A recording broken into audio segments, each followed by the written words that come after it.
Émission 764. Cette semaine, Spawn Batman. En direct de Montréal, Québec, Canada, vous écoutez, oui, les mystérieux étonnants.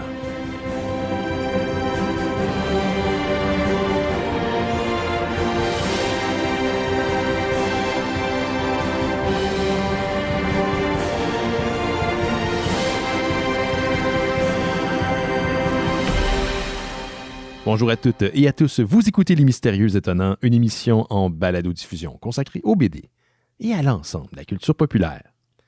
Benoît Mercier au micro et cette semaine, je suis entouré d'une équipe dont les membres ne sont pas prêts d'être remplacés par des algorithmes. Quoique, ça va peut-être arriver plus vite qu'on pense. Vous les présentez à l'instant. Le premier, j'aimerais qu'il m'adopte. Le directeur du Comic-Con de Montréal, le directeur de la programmation. C'est déjà pas mal un big deal. Oui, c'est ça. C'est comment un big deal. Cliff Caporale est avec nous autres. Salut, Cliff. Bonjour, Benoît. Ça va? Merci tellement, Cliff. Tu te l'ai dit avant le début de l'enregistrement de l'émission, mais tu m'as sauvé parce que cette semaine, personne ne pouvait. On va avoir quand même Laurent qui se joint à nous plus tard, mais je pense que Simon voulait profiter du long week-end, de la fête du travail, donc il ne pouvait pas cette semaine. Et notre ami Jake s'en va en Belgique. Donc, il profitait des derniers moments avec sa copine avant un bon petit voyage en Belgique. Ben oui, il est invité, je pense, c'est un événement qui est lié à la bande dessinée. J'en sais pas plus. Ça s'est décidé assez rapidement. Donc, attention les Européens, Jake s'en vient dans votre direction. Donc, incident diplomatique devrait tarder. Donc, ça s'en vient. Ce que je comprends, c'est que les Belges aiment la bande dessinée. Je pense que les Belges aiment la bande dessinée, oui, j'ai entendu dire. J'ai entendu dire également. Par quelques BD qui sont sur mon mon étagère. Oui, qui existe depuis plusieurs dizaines d'années d'ailleurs. Ben oui, c'est ça. Donc, tout le monde était occupé cette semaine. Puis j'ai demandé à Cliff, qui lui-même est très occupé parce que non seulement, oui, il y a le Comic-Con de Montréal qui vient de passer, mais il y a d'autres événements qui s'en viennent, dont celui d'Ottawa, celui de Québec et de Winnipeg. Tu vas peut-être pouvoir nous en parler un petit peu tout à l'heure, Cliff. Mais c'est ça qui t'occupe ton temps là, de ce temps-ci. Tout le temps. Ça, puis mes enfants. Parce que c'est le retour à l'école. Fait que... Oh shit, oui, j'avais. C'est tout la différence maintenant, c'est que ils ont 11 et 15 ans. Fait que c'est un petit peu plus facile de ce côté-là. À place de dire ah, bien, viens-t'en, on va faire tes devoirs. C'est plus t'as-tu fait tes devoirs? C'est comme, il y a un changement, là. Parce que là, on est à un niveau que je comprends plus qu'est-ce qu'ils font. À l'école, là, tu sais. Fait que, me mettre à côté d'eux autres pour dire qu'est-ce qu'ils font, tu sais, ça fait une grande séparation entre moi et le secondaire. Oui, je comprends. Puis, c'est la meilleure chose à faire si tu veux te sentir d'homme, c'est de regarder les devoirs de tes enfants puis faire, oh mon Dieu, je comprends rien ce qu'ils leur font faire. Ah, calculus. Ah, pas de problème. Calculus? C'est comme, je vais te parler avec ta mère, puis la mère, là, non. Fuck, man. T'es en train de me donner t'es en train de transférer ton problème. C'est-tu plus facile de devenir père avec le temps ou c'est plus compliqué? C'est des vagues. C'est comme un petit peu de tout. C'est très compliqué au début parce que tu sais pas ce que tu fais. Peu importe si tu as pris un petit cours ou quoi que ce soit, tu sais, c'est comme training on the job. Ouais. T'apprends sur le tas. C'est ça. Puis quand tu as un deuxième, c'est mieux parce que tu le sais qu'est-ce que tu as fait. C'est comme, oui, j'ai eu le training, là, j'ai la job. En tant que premier enfant du trio, là, je te garantis que j'ai été le cobaye des trois. Oui, hein? Ouais, on a découvert plein de choses avec la première. Puis, mais là, les stress sont différents. Tu sais, quand ils sont jeunes, tu dors pas. Ouais. Tu es stressé à cause que tu dors pas. Mais là, c'est plus leur niveau d'argumentation est assez élevé. Fait que c'est comme tu dis OK, fais ci, fais ça ou whatever, puis là, il y a comme un retour, puis là, t'es là, ben, faut que je réponde à ça. Puis faut pas que ça soit comme bête, faut que ça soit. Fait que tu utilises plus ton cerveau, puis. Ah, man, t'es ben trop patient. J'ai pas cette patience-là. Je pourrais pas avoir des enfants. Mes enfants sont cool, puis gars, sont passionnés de les mêmes choses que moi, de leur monde, mais ils ont des passions, puis c'est facile de connecter avec eux autres. Tes filles sont geeks, tes filles ont vécu dans la culture populaire toute leur vie. Oui, mais ma plus grande, elle adore l'anime, elle dessine énormément et elle fait son propre cosplay. Nice. Shit. OK. Ouais. Parenting done right, Cliff. C'est bon. Je te donne. Puis la plus jeune, elle capote Stranger Things, puis c'est juste ça qu'elle écoute. Oh my God. En plus, toi, tu as écouté la 4e saison. Tu me disais tantôt que tu m'en parlais. Avec elle, oui, OK. Avec elle, c'est ça. On avait la soirée, le 1er juillet, on avait la journée à écouter ça. Non, elle était supposée avoir ses amis, mais il y avait quelqu'un qui avait eu COVID, fait qu'on a annulé ça. Ouais. Puis là, je dis, bon, mais, puis là, elle dit, papa, tu veux-tu l'écouter avec moi? Je dis, oh, l'honneur. Fait que je l'écoutais avec elle, puis c'était très émotionnel, tu sais, Oui. c'est avec les personnages qu'on aime et tout. Puis, tu sais, je la tenais du moment que Eddie est sorti sur le toit de la caravane. Puis là, on se tenait parce que moi, je dis, je vais m'asseoir à côté de toi parce que j'ai des mauvais sentiments de ce qui va se passer. Parce que le moment, il est trop haut en gloire pour qu'on descende. On dit, oh, c'est correct. Non, c'était comme... Ah, je me souviens qu'il y a une couple de scènes durant le dernier épisode. Là, je me suis tapé quand même assez rapidement quand il est sorti. Puis je me levais debout dans mon salon. Là, puis j'étais comme ouais! Puis je parlais à la télévision. Là, puis là, mes voisins ils ont dû penser que j'avais rendu l'âme. En tout cas, que j'avais abandonné, que l'esprit avait quitté mon corps. Puis j'étais envahi par la folie entière. Mais je parlais à ma TV, puis ça faisait longtemps qu'une émission m'avait pas fait ça. Ouais. Moi aussi, de la bonne télé là, depuis plusieurs années. C'était vraiment Ouais, on est chanceux, là. Très chanceux. Des fois, c'est quand je vois des gens se plaindre en ligne, ouais. je dis, je comprends pas, man. Vous connaissez pas la pénurie qui existait avant. C'est comme, il y a trop de bonnes choses pour vous autres d'écouter. Tu sais, quand j'ai fini Better Call Saul le mois passé, c'est comme, c'est tellement, c'est comme la littérature qui tombe des cieux. Tu sais, la télé dans les années 70-80, c'était pas cool. Là. C'est que si t'avais une sous-carrière en tant qu'acteur, c'est là que tu finissais. Oui. C'est pas là que tu... Puis là, aujourd'hui, c'est au contraire. Je trouve que certaines des meilleures histoires sont à la télévision. Oui. Ben c'est ça, c'est à cause que des fois, on en veut plus, puis on veut parler plus de certaines choses. La télévision, ça te donne cette opportunité-là, parce que c'est plus facile de parler de 10 heures de télévision que 2 heures de cinéma. Puis je veux pas dire rien contre le cinéma, mais souvent, tu t'en vas au cinéma, tu parles du film pendant la fin de semaine que c'est là, puis après ça, tu l'oublies. Ouais. Il reste dans l'oubli. Et d'ailleurs, Cliff, tu me fais penser, puis j'en ai pas parlé la semaine passée, mais que Thor Love and Thunder va sortir le 8 septembre pour les gens qui sont abonnés à Disney+. Donc, c'est cette semaine que ça sort. Aujourd'hui, on est le 5, la journée de l'enregistrement. Et donc, ce jeudi, vous allez pouvoir mettre la main sur Thor Love and Thunder. D'ailleurs, moi, je ne l'ai pas vu parce que je ne vais pas en salle depuis le début de la pandémie. Je l'évite ça comme la peste, littéralement. Mais j'ai bien hâte de le voir. J'ai entendu des bons commentaires. Puis, j'aime beaucoup Taika Waititi. J'aime beaucoup son approche, puis je pense pour un personnage aussi improbable que Thor, il fallait aller jouer avec le côté un peu plus méta, là, rire un peu de la prémisse du personnage de Thor. Je trouve que ça a vraiment rajeuni la franchise. Puis moi, j'avais adoré son précédent film de Thor. Là. Donc, bien hâte de moi aussi, j'ai bien aimé ce film-là. Ouais, t'as bien aimé ça. Le précédent film, pas celui-là qui vient de sortir.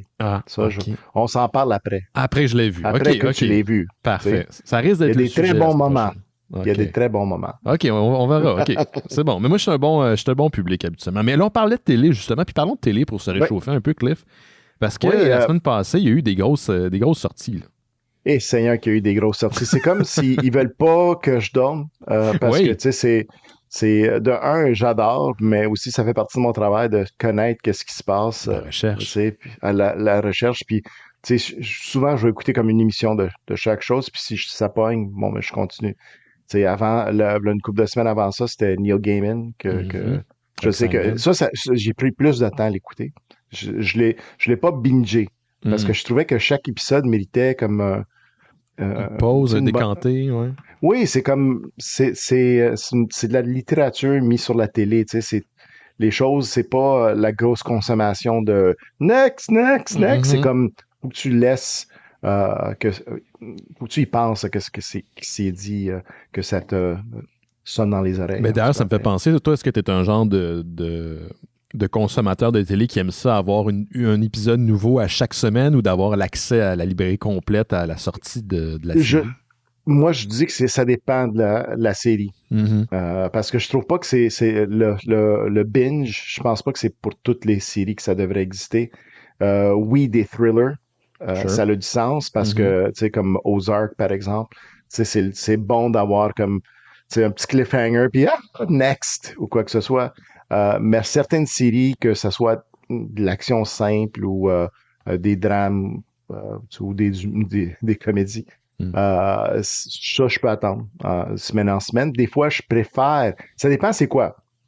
C'est comme quand WandaVision est sorti, j'adorais semaine à semaine. Moi aussi. Parce que tu pouvais en parler avec tes amis. Exactement, oui. Puis tu fusionnes pas. Moi, j'ai l'impression que parfois, le binge fait en sorte que tu fusionnes les épisodes. Tu t'en es tapé 3-4. Puis tu viens à peu près de... ça.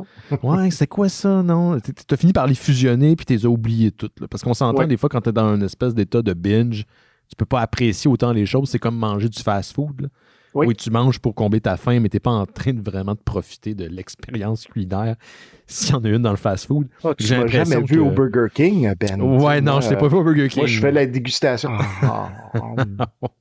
Non. Pour les gens qui écoutent live, on a un beau visuel en ce moment. Mais Rings of Power qui est sorti, la série qui se veut un préquel à Lord of the Rings qui est disponible sur Amazon Prime, un autre grand diffuseur, une grande plateforme. Écoute, Cliff, je vais avoir ton opinion, mais moi, je peux dire d'emblée que j'ai eu beaucoup de plaisir.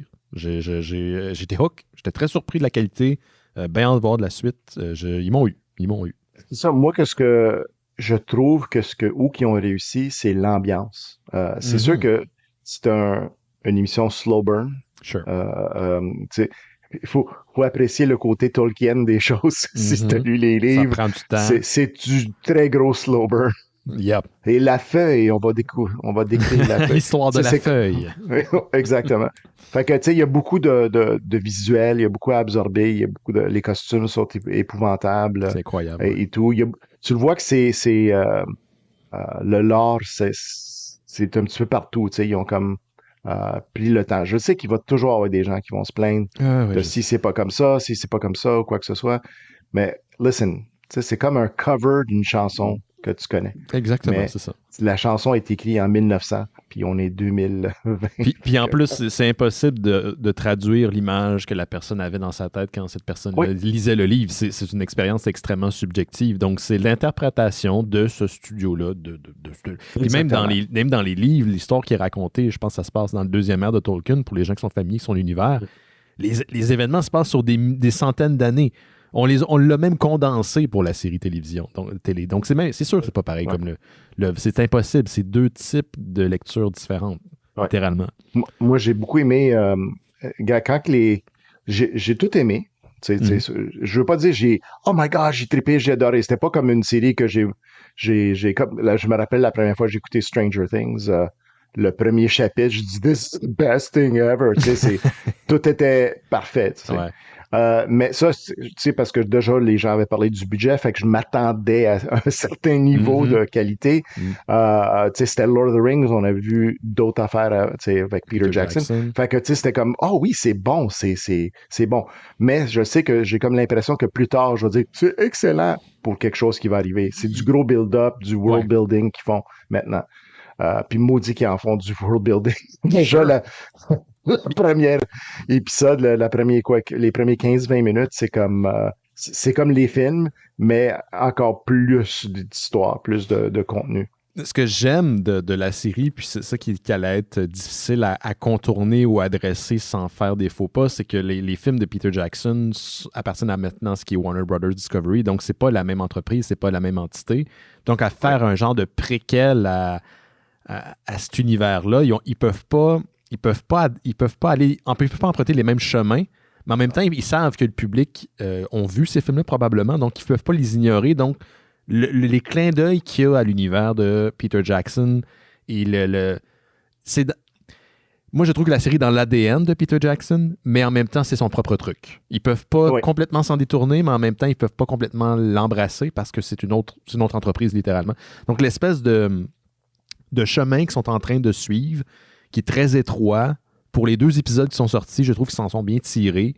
Et écoute, juste le moment où on entrevoit, là, sans spoiler, Sauron, c'est clairement un clin d'œil à l'interprétation que Peter Jackson en a fait dans ses films, sans embrasser complètement le design. Tu sais, je trouve que la ligne est respectueuse, puis elle est fun, puis tu vois qu'il y a des gens qui se sont posés des questions, parce que clairement, aborder un univers comme celui de Tolkien, c'est un projet casse-gueule. C'est sûr que les gens vont chialer. Absolument. Mais pour l'instant, j'ai trouvé que c'était très intriguant. Puis je suis très content de retrouver la Terre du Milieu, puis de retrouver une interprétation qui n'est pas celle de Peter Jackson.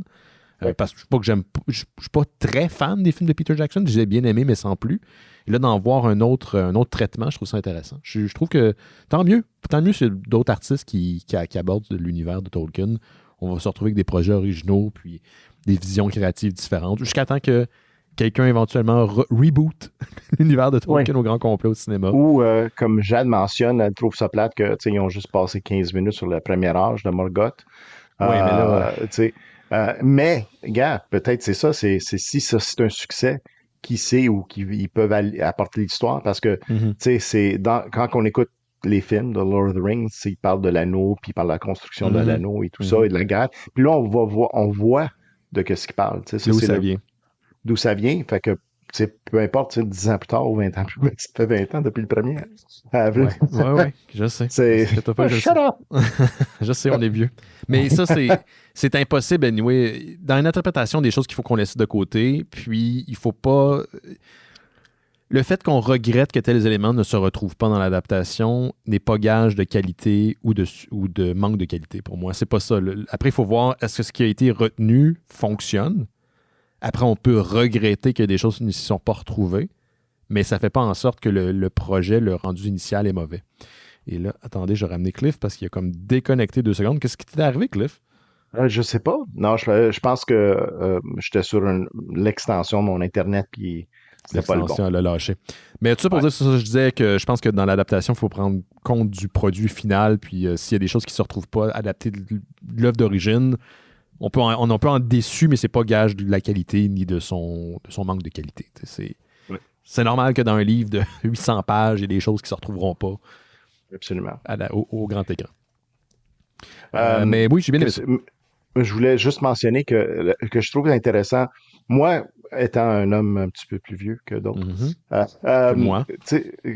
Moi, j'aime voir maintenant, j'aime beaucoup voir le passage qu'une personne a pris pour se rendre à la personne qu'on connaît. Comme Elrond et Galadriel sont assez différents de ce qu'on connaît. C'est sûr qu'il y a on les reconnaît comme eux, mais ils sont jeunes. Ils sont jeunes, ils ont quand même des milliers d'années, là, mais sont beaucoup plus jeunes. L'expérience n'est pas autant. Elrond sourit. Oui, ce qu'il ne faisait pas dans l'univers de Jackson. Il y a un ami, c'est un nain. C'est comme, c'est des affaires, oh wow, c'est intéressant. Mais, gars, c'est comme tu regardes tes grands-parents ou des gens plus âgés, puis cette personne-là est très sage, elle a de l'expérience. Oui, mais elle a un vécu à cause de ça.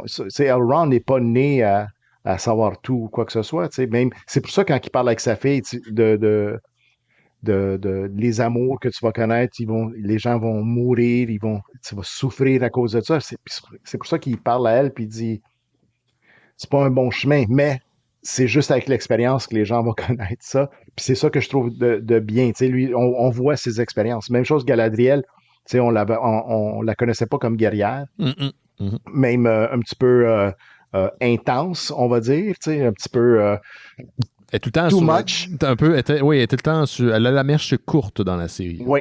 Je pense que si je travaillerais avec, là, c'est comme, hey man, overperforming. Chill. Ouais. Chill out. Chill out. You're making the rest of us look bad. Non, mais est intense, c'est intéressant. J'ai hâte de voir le moment où qu'elle se fasse planter. Pas d'une façon, je l'ai ou quoi que ce soit. Non, mais on le sait que des personnages comme ça, ils vont rencontrer leur mur. Exactement. Puis ça va être intéressant de voir le voyage. On est juste 2 épisodes. Ces personnages-là, puis et le nain, là j'oublie son nom. Oui, j'ai adoré. Oui. Ouais. Très cool. La dynamique entre lui et Elrond est magnifique. Il y a le Stranger, moi, qui m'intrigue beaucoup, et je veux pas spoiler pour les gens à la maison. Je pense qu'en discuter serait déjà très ambigu. C'est ça. J'aurais le goût de discuter, on discutera une autre fois, là, mais j'ai des théories de quoi. On a tous des théories. J'ai deux théories, mais. Ouais. J'ai une théorie, j'ai dit à mon épouse pendant le coup, what if it's this person? Puis elle me regarde. C'est comme... Mais un bon départ. 2 épisodes. Ouais. Je pense qu'ils vont sortir les jeudis, si je me souviens. Vendredi. Bien. Les Vendredi? vendredis. Ah, OK, ben c'est bien. Je pense qu'ils ont lancé le jeudi avant, à 21h Mhm. avant. Mais je sais pas c'est quoi exactement l'horaire, mais c'est supposé d'être les vendredis. Ben, regarde, c'est parfait parce qu'on va avoir le vendredi Ring of Power, puis ça m'amène à mon autre sujet parce que She-Hulk est le jeudi. C'est-tu le jeudi ou le mercredi? C'est le jeudi. C'est le jeudi, right? Ouais, avant, c'était les mercredis pour les Marvel. Maintenant, Yep. c'est le jeudi. C'est le jeudi. Donc, tu as écouté aussi She-Hulk, j'imagine? Oui. Écoute, J'aime beaucoup. Moi, la seule chose que je pourrais dire que j'en reprendrais plus, ça passe extrêmement vite. On parle de moins d'une demi-heure. Mais moi, à date, pour moi, c'est un succès. J'aime pas ça adresser les fausses controverses là, sur Internet, autant pour Ring of Power que pour She-Hulk, parce qu'on peut dire ça de n'importe quoi. Quelque chose est sorti, le milieu du monde qui n'a pas aimé ça. Who gives a fuck? Ah ouais. Genre, ça me tente pas d'adresser ça. Là. Mais moi, à date, c'est une belle adaptation. J'aime beaucoup le personnage principal. J'aime bien, comme pour l'instant, comment ça s'embrique avec le reste de l'univers du Marvel U. Ouais. Il y a un traitement plus humoristique. C'est un sitcom. C'est ça, un sitcom. Ça fait penser. Il y a des échos de Ali McBeal, il y a des échos de Malcolm in the Middle, il y a des échos de la BD où le personnage s'adresse comme ça au lecteur. Dans ce cas-ci, c'est le spectateur à la maison. Puis il y a manière. Le quatrième mur en français? Quatrième mur, exactement. Briser le quatrième mur. Puis il y a manière aussi à explorer des facettes du MCU qu'on n'a pas vu auparavant. Et là, c'est une genre de porte d'entrée. Alors, je ne sais pas ce qui est prévu pour le futur de She-Hulk, mais en 3 épisodes, moi, écoute, je suis. En tant que fan du MCU, je suis rassasié. Ouais. Non, c'est une bonne fenêtre dans le monde ordinaire du MCU, qui est quand même le fun. Puis ça donne une occasion à élargir ce monde-là. Les caméos qui ont fait une grande joke à propos de ça. Non, c'est pas une émission avec plein de caméos. À part... Quoique, ouais, il va en avoir Quoique. The star of the show. Puis on sait qu'il y en a d'autres qui s'en viennent, là. Oui, exactement. Il y en a un qui porte du jaune, on le sait. Non, mais She-Hulk, j'aime beaucoup. Tatiana Maslany depuis Orphan Black, je la trouve super charmante. Puis, oui, il y avait des côtés humoristiques dans Orphan Black, mais c'était pas... c'est une série dramatique, action, là. Mais c'est bon voir comment elle a les muscles pour l'humour, la madame. C'est qui d'autre? Tim Roth. Ouais, Tim Roth, un bijou. Ah, man, je m'attendais pas à cette interprétation-là The Abomination. Qu'est-ce que j'aime ça. Ah, mais tout le long, tu doutes de lui, puis pour les gens des gens qui attendaient déjà la série qu'une brique puis un fanal parce que dans le dernier, dans Shang-Chi, on le voit, donc il n'est pas emprisonné. Mais c'est adressé, ça, puis ça fait partie de ce qui est résolu dans la série. Écoute, j'adore son personnage. Ça faisait du bien de le revoir dans un rôle, mais un rôle qui est différent de celui qu'il a joué au tout début du MCU. Hein, souvenez-vous, c'était le premier film. C'est-tu le premier qui est sorti avant Incredible Hulk ou avant Iron Man? Attends, je pense. Est-ce que c'est Iron Man puis Incredible Hulk après ou c'est le contraire? Je pense les fans le savent. Oui, les fans pourront nous répondre, là, mais je pense que c'est un avant un. En tout cas, qu'importe. Là. Mais ouais, j'ai bien aimé le revoir. Puis la fameuse joke où Hulk dit qu'il était carrément une personne différente à l'époque. Mais oui, c'est sûr, c'est Edward Norton qui le jouait. Ouais, ils l'ont adressé. C'est cute. C'est le fun. Ouais, c'est le fun. Puis j'aime ça. Je pense que c'est une des choses importantes que des émissions comme WandaVision puis comme She-Hulk, que ça garde le style différent. Ça renoue que ce qu'on connaît du Marvel Universe et tout ça. Et ça va rafraîchir les choses à part de tout le temps le même Iron Man 1 repris pour d'autres films ou quoi que ce soit. Faut qu'il change un petit peu. Puis je sais que les gens se plaignaient beaucoup. Mais là, ils vont trouver quelque chose d'autre à se plaindre. Oh oui, inquiète pas, je suis pas stressé pour eux. Moi, de mon côté, j'ai écouté une série de FX qui est disponible au Canada sous Stars, qui est, encore une fois, Disney+. Je sais qu'on parle beaucoup de Disney+, à l'émission. The Patient, qui met en vedette Steve Carell. Est-ce que tu as écouté les 2 premiers épisodes qui sont disponibles? J'ai vu la bande-annonce et j'étais extrêmement intrigué. C'est Steve Carell qui joue un psychologue dans la cinquantaine qui se fait kidnapper par un de ses patients qui est en fait un tueur en série qui a une compulsion de tuer et il fait appel en fait à Steve Carell pour essayer de le guérir, mais voyant qu'il n'y a pas de progrès, qu'il ne peut pas vraiment donner de détails sur ses crimes, il décide de kidnapper son psychologue, de l'enchaîner dans le sous-sol. C'est des très courts épisodes, on parle de 20-22 minutes. Mais à date, je suis très intrigué. J'ai aucune idée où ça s'en va. Le deuxième épisode finit sur un cliffhanger qui... j'ai hâte de voir ce qu'il y en est. Là. C'est General Hughes aussi, Exactement. General Hughes. Le gars qui est dans Star Wars. Oui. Qui joue le tueur en série. Oui. Mais tu l'as vu. T'as aimé ça? Oui, moi moi j'étais sur Facebook, j'ai vu l'annonce.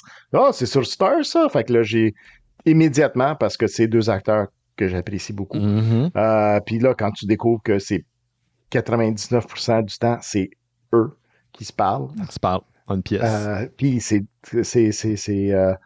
the synapses, c'est comme c'est excitant, c'est stressant, c'est intéressant, c'est ça. Tu te demandes qu'est-ce qui va se passer après. J'ai hâte de voir. Puis, Steve Carell, tu sais, oui, il y a certaines fois qu'il a choisi des choses qui sont pas excellentes, Space Force. Mais, en général, on sait qu'il va choisir, il va aller chercher des choses. Des bons projets. Des bons projets. Ouais. Space Force, ouais, ça, c'est une des déceptions. En plus, c'est des créateurs de The Office. Je comprends pas, il y a comme quelque chose dans l'ADN de cette série-là qui fonctionne pas, mais c'est pas le cas pour The Patient. Je suis très intrigué, mais encore une fois, comme She-Hulk, des épisodes extrêmement courts. Qui te demande, qui font en sorte que tu en veux plus. Puis, si vous avez la chance d'être abonné, encore une fois, à Star, c'est disponible là. C'est pas tout le contenu de FX qui, d'emblée, se retrouve au Canada sous Star, mais cette série-là est disponible et je crois qu'elle mérite d'être découverte. C'est un beau petit bonbon, un beau petit bijou. Super.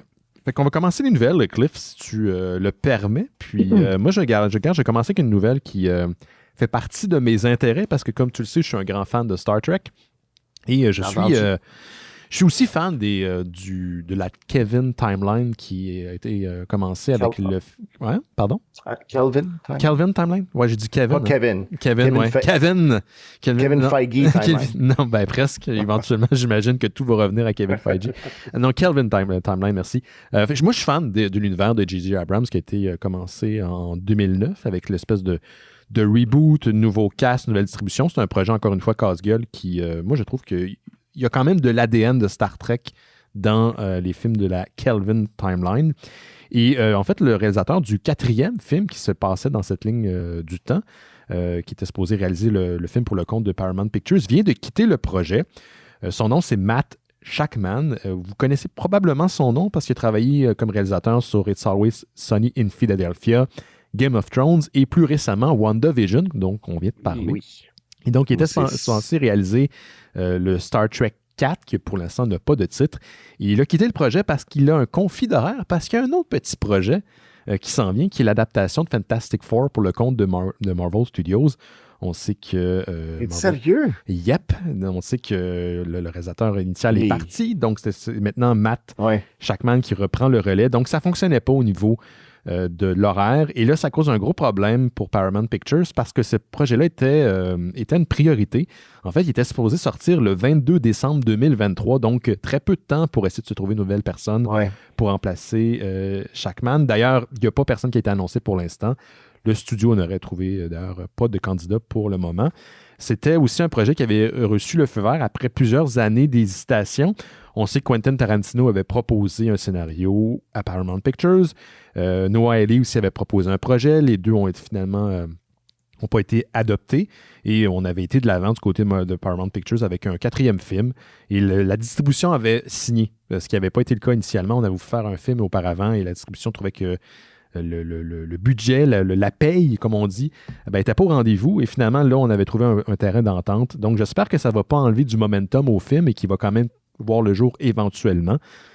Pour les gens à la maison là, qui se demandent, la Kelvin Timeline a commencé en 2009 avec Star Trek Into Darkness 2013 et Star Trek Beyond 2016, qui j'avais bien aimé aussi. Et donc, éventuellement, un 4e. J'espère que le projet ne va pas être abandonné complètement. Ça reste à voir. Et en espérant qu'il va trouver son compte dans la réalisation de Fantastic Four. Parce que ça aussi, c'est un film qu'on a hâte de voir. J'ai hâte de voir ce qu'ils vont faire avec la Marvel First Family. Ça fait longtemps qu'on veut les voir dans le MCU. Ouais. Tu l'as racheté, Cliff? Oui, je voulais rajouter. Tu parles de Matt Shakman. Shakman. Shakman. Je vais ajouter un N dedans. Shankman. Shankman? C'est Shakman. Shank. En tout cas, c'est un autre nom. Complément. Fait que l'affaire qui est intéressante, c'est que ce monsieur, il a commencé comme un child actor, un acteur très, très jeune Je savais même pas. dans beaucoup de séries des années 80. Attends, c'est où? Il était dans, par exemple, Different Strokes, The Facts of Life, Growing Pains, Night Court, j'en passe. L'affaire intéressante, c'est que Growing Pains, il y avait un personnage, c'était le meilleur ami de l'adolescent principal, Mike Seaver. Et son meilleur ami, son surnom, c'était Boner. OK. Si on se rappelle de WandaVision, tu sais, c'est quoi son Quicksilver? Ouais. Il dit, oh non, my name's Ralph Boner. Ah, c'est une référence à ça, exactement. Mais ils l'ont choisi à cause de son expérience. Si tu regardes son IMDb, c'est quand même épouvantable parce que, oui, il a fait du Game of Thrones récemment, mais il a aussi fait du Always Sunny in Philadelphia. Ouais. Il a fait des séries dramatiques, des séries, des thrillers, des grosses pièces d'action comme Game of Thrones, de l'humour, des séries médicales. Fait que le monsieur, il a touché à Fargo. Le monsieur, il a touché à un petit peu de tous les genres qu'on voit à la télé, tous les niveaux de production. Fait que, tu sais, c'est un monsieur avec gros talent, puis je suis content de voir qu'il a été à faire Fantastic Four, parce que c'est pas rien, là. C'est Fantastic Four, ça devrait être. Ils vont le traiter comme un des gros canons pour le MCU. En passant, Cliff, on va accueillir notre ami pour lequel j'ai un gros bonheur, justement, notre ami Laurent Boutin qui est présent. Salut, Laurent. Tabarnouche, il y avait tellement d'autres moyens de me glisser dans la conversation. Ben, t'as glissé dans la conversation. Glissé dans la conversation, nice. Ça fait bien dit, Laurent. T'as l'esprit tordu, mon enfant de chienne. Hey, laisse-moi en parlant de l'hamburger que je mangeais tout à l'heure. Oui, pour les gens à la maison qui n'écoutent pas ça en vidéo, Laurent a un beau petit hamburger sur son micro. Ça fait toujours bien jaser. Fait que c'est ce que j'avais pour Matt Shakman. Et donc, Scatman, whatever. That dude. Shackman. Donc, il va quitter Star Trek, mais on va quand même le récupérer sur Fantastic Four. Si je peux rajouter de quoi, je pense que tantôt, j'ai vu une nouvelle que je n'ai pas notée parce que c'était rien d'officiel, mais qui contemplait l'idée de mettre Glenn Overton en tant que Reed Richards. Glenn Overton, qui est le créateur, et Dennis dans It's Always Sunny in Philadelphia. Fait que je sais pas à quel point. Est-ce que c'est une rumeur ou c'est juste. Ouais, c'est ça, mais en tout cas, moi, je c'est qui Glenn Overton? C'est Dennis dans It's Always Sunny in Philadelphia. Oui. Ouais, donc le pire être humain de toute la Terre, probablement. Là. Fait que je vais avoir bien de la misère à me détacher de ça si jamais ça se passe pour vrai. Ouais. C'est pas un casting facile à faire, ça, on s'entend là. Vas-y donc, mon Cliff, justement, que toi qui avais des trucs à partager. C'est quoi? C'est Stranger Things. Attends, c'est où mon petite chose là, pour terminer ma pensée à Stranger Things. Continue à être numéro 1 sur Netflix. Tu sais, des fois, il donne pas numéro 2, mais il revient. Tu sais, il reste toujours dans le top 10. Puis ça fait des mois. Là, tu sais, c'était pas à plein milieu de l'été. Puis là, juillet, ouais. Puis là, on revient. Ils sont rendus à 1,42 milliard de minutes écoutées pour juste ça, c'était la première semaine du mois d'août. Puis là, on ajoute. Fait que les gens le réécoutent, mais il y a aussi des gens qui commencent à le découvrir. Ils ont découvert que beaucoup des premières séries, deuxième série, ou quoi que ce soit, les gens commencent à rattraper.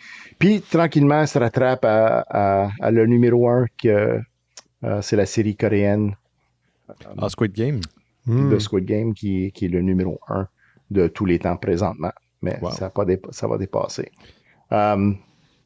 Mais il y a des bonnes... avec tout ce qu'il y a, il y a des bonnes chances que Sandman soit renouvelé. Ils ont ressorti avec le data. Sandman, il a quand même reçu 1 milliard de minutes d'écouter au mois d'août.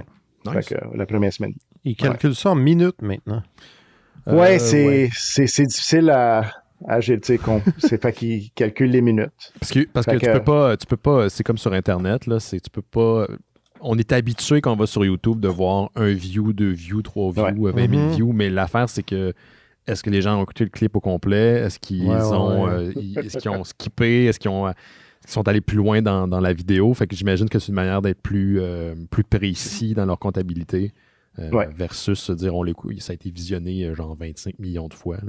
Je pense que d'ailleurs le chiffre pour Rings of Power, c'est quelque chose comme ça. Là. C'est un des. L'affaire qui est drôle, c'est que Rings of Power et Game of Thrones, pas Game of Thrones, mais House of the Dragon, les deux, ils ont eu 25 millions comme code d'écoute. Qui est, honnêtement, c'est énorme. C'est gros. Si on y pense, là, dans les années 90 et début 2000, là, que c'était dans le top des écoutes des séries, c'était 25 millions, c'était comme... Big deal. Big deal, là. C'était l'émission que tout le monde parlait, puis là, c'est ça qui arrive maintenant. Imagine maintenant, on a ça toutes les semaines pour le mystérieux. Si j'aurais content, je pourrais laisser ma job plate puis passer à autre chose. 25 millions de codes d'écoute. Oh my God, I wish. Ouais. Ah, ben merci Cliff. Puis, vas-y donc, mon beau Laurent. J'ai une nouvelle, les gars. Avez-vous vu le film Nope, le dernier Jordan Peele? Je l'ai écouté la semaine dernière et j'ai capoté ma vie. Oh my God, j'ai aimé ça. Je sais que je veux l'écouter, mais non. Tu veux l'écouter, Cliff. Je veux l'écouter. C'est juste le temps. C'est pas une nouvelle qui spoil de toute façon. Je l'ai vu aussi. J'ai aussi capoté. Pour vrai, je suis vraiment embarqué. C'est mon préf. C'est mon préf de Jordan Peele. Oui? Je suis pas prêt à le mettre au-dessus de Get Out, mais en tout cas... Oui, par exemple. Les gens n'ont pas tant trippé. La cinématographie est géniale. Les acteurs sont cool, mais l'histoire est weird. Oui, mais moi, je l'ai écouté comme 3 fois, puis à chaque fois, je l'apprécie plus. C'est plate à dire à propos des films. Faut que tu l'écoutes 3 fois pour l'apprécier. C'est fatigant, mais quand même, quand tu commences à découvrir l'histoire, c'est bizarre la manière que c'est tout présenté. Ouais. C'est peut-être la courbe d'appréciation est plus difficile que, mettons, Get Out, où c'est plus straightforward, là, mais ça reste un très bon film. Là, c'est ça, je veux pas dire que c'est pas bon, mais c'est vrai que c'était, en tout cas, de mémoire, je trouvais que... Peut-être si je le revoyais, je trouverais que la fin fait plus de sens, mais j'étais comme... C'était un peu trop incohérent pour moi. J'étais comme... Okay. Mais la raid était formidable. Absolument. Ceci dit, donc, Jordan Peele a donné une entrevue lundi passé à The New York Times dans lequel le journaliste lui a posé une question par rapport à... Là, c'est loin. Il y a des fans qui sont allés sur la fiche IMDb. Ils ont vu un rôle qui s'appelait Nobody, donc personne, crédité à un gars qui s'appelle Michael Bush, je suis allé voir s'il a fait d'autres choses. Là. Ça a l'air d'être un figurant dans Conan tout le temps, puis genre des figurants dans d'autres affaires. Puis là, ils ont posé la question de Jordan Peele. C'est qui ça? Puis là, il est comment? Je suis content que vous portiez attention puis que vous posiez la question parce qu'on n'a pas fini de raconter des histoires de cet univers-là. Fait que là, c'est rien d'officiel, rien d'annoncé, comme... Surtout pas de date ou rien, mais il y aurait sans doute un prequel déjà entamé de tournée, ou en tout cas d'écrit. Pour Nope? Dans l'univers de Nope. Fait que, est-ce que ça va être... l'histoire du singe? Ouais, est-ce que ça va être l'histoire du singe? Est-ce que ça va être d'autres personnes prises aux prises avec l'entité ovniesque? Peut-être que ça va être juste quelque chose qui existe dans ce monde-là. Quelque chose qui existe dans ce monde-là. Un livre de Stephen King. Peut-être. Que tu mets ensemble après. Ça va peut-être juste être une histoire de chevaux. On ne sait pas. Il y a bien des chevaux dans cette histoire-là. Ça pourrait être ça aussi. Oui. Mais en tout cas, il a annoncé des trucs qui iraient dans le même univers. Puis je suis bien excité de ça parce que justement, je trouvais que c'était aller vite puis que j'en prendrais plus de tout ce monde-là. Absolument. C'est un film de presque... C'est plus de 2 heures, je crois, le Nope, si je me souviens bien, mais ça passe, là... Ouais, ça a passé comme 15 minutes, je te dirais, mais... mais ouais, tu checkeras ça, Cliff. Vas-y, Cliff. Là, on aurait pu plus en parler, mais on n'en parlera pas, là, parce que Cliff l'a pas vu, mais je l'ai écouté la semaine passée et je capotais. Merci de ne pas être des tweets. Non, on essaie de ne pas être des tweets, sauf en a la partie d'émission où là, on spoil plus, on le dit aux gens. Fait que si les gens sont pas contents... D'ailleurs, spoiler alert, le mot tweet est utilisé. Oui, est-ce que le mot tweet est utilisé dans la... Oui, je me souviens pas de ce détail-là. Non, moi, ça ruiné ma journée. Contrairement à Nope, Spawn Batman passe vraiment lentement. Parce que C'est pas... je pensais que j'allais être tout seul dans ma gang. Ben écoute, c'est dans les 90s, là, on s'entend. Mais en fait, la raison pourquoi... parce que moi, je suis extrêmement occupé en ce moment. Là, j'enregistre la semaine prochaine, ce week-end d'ailleurs, 2 autres épisodes pour en entretien avec, là, pour Frisson TV. Puis je voulais quelque chose de rapide. Puis je me disais, hey man, Spawn Batman, Jake va triper, c'est très 90s, Tuck McFarlane, Frank Miller au scénario. Finalement, il est pas là. Fait que là, je te fais lire du Batman, Laurent. Je suis désolé. Puis on s'entend que c'est pas... Il aurait fallu un Jake dans l'équation juste pour venir pallier à notre... Mais je pensais qu'il allait être là aussi. Là. J'étais comme, lui, il sera la voix enthousiaste. Je peux faire comme Jake, les amis. Tout le monde a son Jake. Tout le monde a son interprétation de Jake. Ouais. D'ailleurs, c'était sa fête ce week-end, anticipée, parce qu'il part en Belgique. Tu sais où est-ce qu'il s'en va, Laurent? C'est un genre de festival, c'est quoi exactement? Il m'a dit à Bruxelles, mais je n'ai pas eu... On sait pas plus, hein? Non, il a été invité à un je festival. sais qu'il y a du chocolat, puis de la bière. Et des frites. Puis des frites. Beaucoup de Tintin. Oui, c'est ça. On a des auditeurs belges. On vous salue d'ailleurs. Moi, j'ai un film de c'est pas Nope, mais j'ai écouté un film qui est présentement en salle au cinéma moderne où notre ami Jarrett Mann est rendu maintenant le directeur là, de la salle. C'est génial, merci. Bravo Jarrett, c'est vraiment cool. Mais ça s'appelle Funny Pages. Je ne sais pas si vous avez vu ça passer sur Internet. La bande-annonce était sortie il y a une couple de semaines de ça. C'est un petit film indie réalisé et scénarisé par un prénommé Owen Klein. Ça met en vedette Daniel Zolgardry, qui joue un personnage qui s'appelle Robert, un jeune adolescent, et Matthew Mayer, qui joue un ancien assistant coloriste chez Image Comics du nom de Wallace. C'est un film qui est très indie par sa photo, par son sujet traité, par la weirdness dans laquelle on est propulsé quand on commence le film. Donc, je vous explique rapidement. Robert finit bientôt le secondaire, il va aller à l'université, mais lui, son rêve, c'est d'être un cartooniste, d'être un dessinateur de bande dessinée. Et le film commence, et là, spoiler alert, mais par la mort de son prof d'art. Et ça semble un peu le chambouler et il décide de quitter le nid familial, d'aller vivre dans un appartement, dans le sous-sol d'un immeuble où il y a 2 weirdos qui habitent avec lui. C'est dans la chambre des chaudières, fait qu'il fait tout le temps extrêmement chaud. Et se trouve une petite job et fait la rencontre de Wallace qui, lui, a travaillé chez Image Comics, un homme qui semble avoir un passé un peu trouble et des problèmes de santé mentale. Et Robert veut commencer à harceler Wallace pour qu'il lui dise comment c'était travailler chez Image Comics dans les années 90, comment tu as réussi, comment tu as réussi à percer dans le milieu. Puis lui, il n'a aucun intérêt à vouloir l'aider. Il faut dire que dans le film, il y a un côté où les personnages sont très étranges, mais ils n'ont aucune qualité de rédemptive. Tout le monde est dégueulasse, autant Robert que Wallace. Tu veux les brasser, là.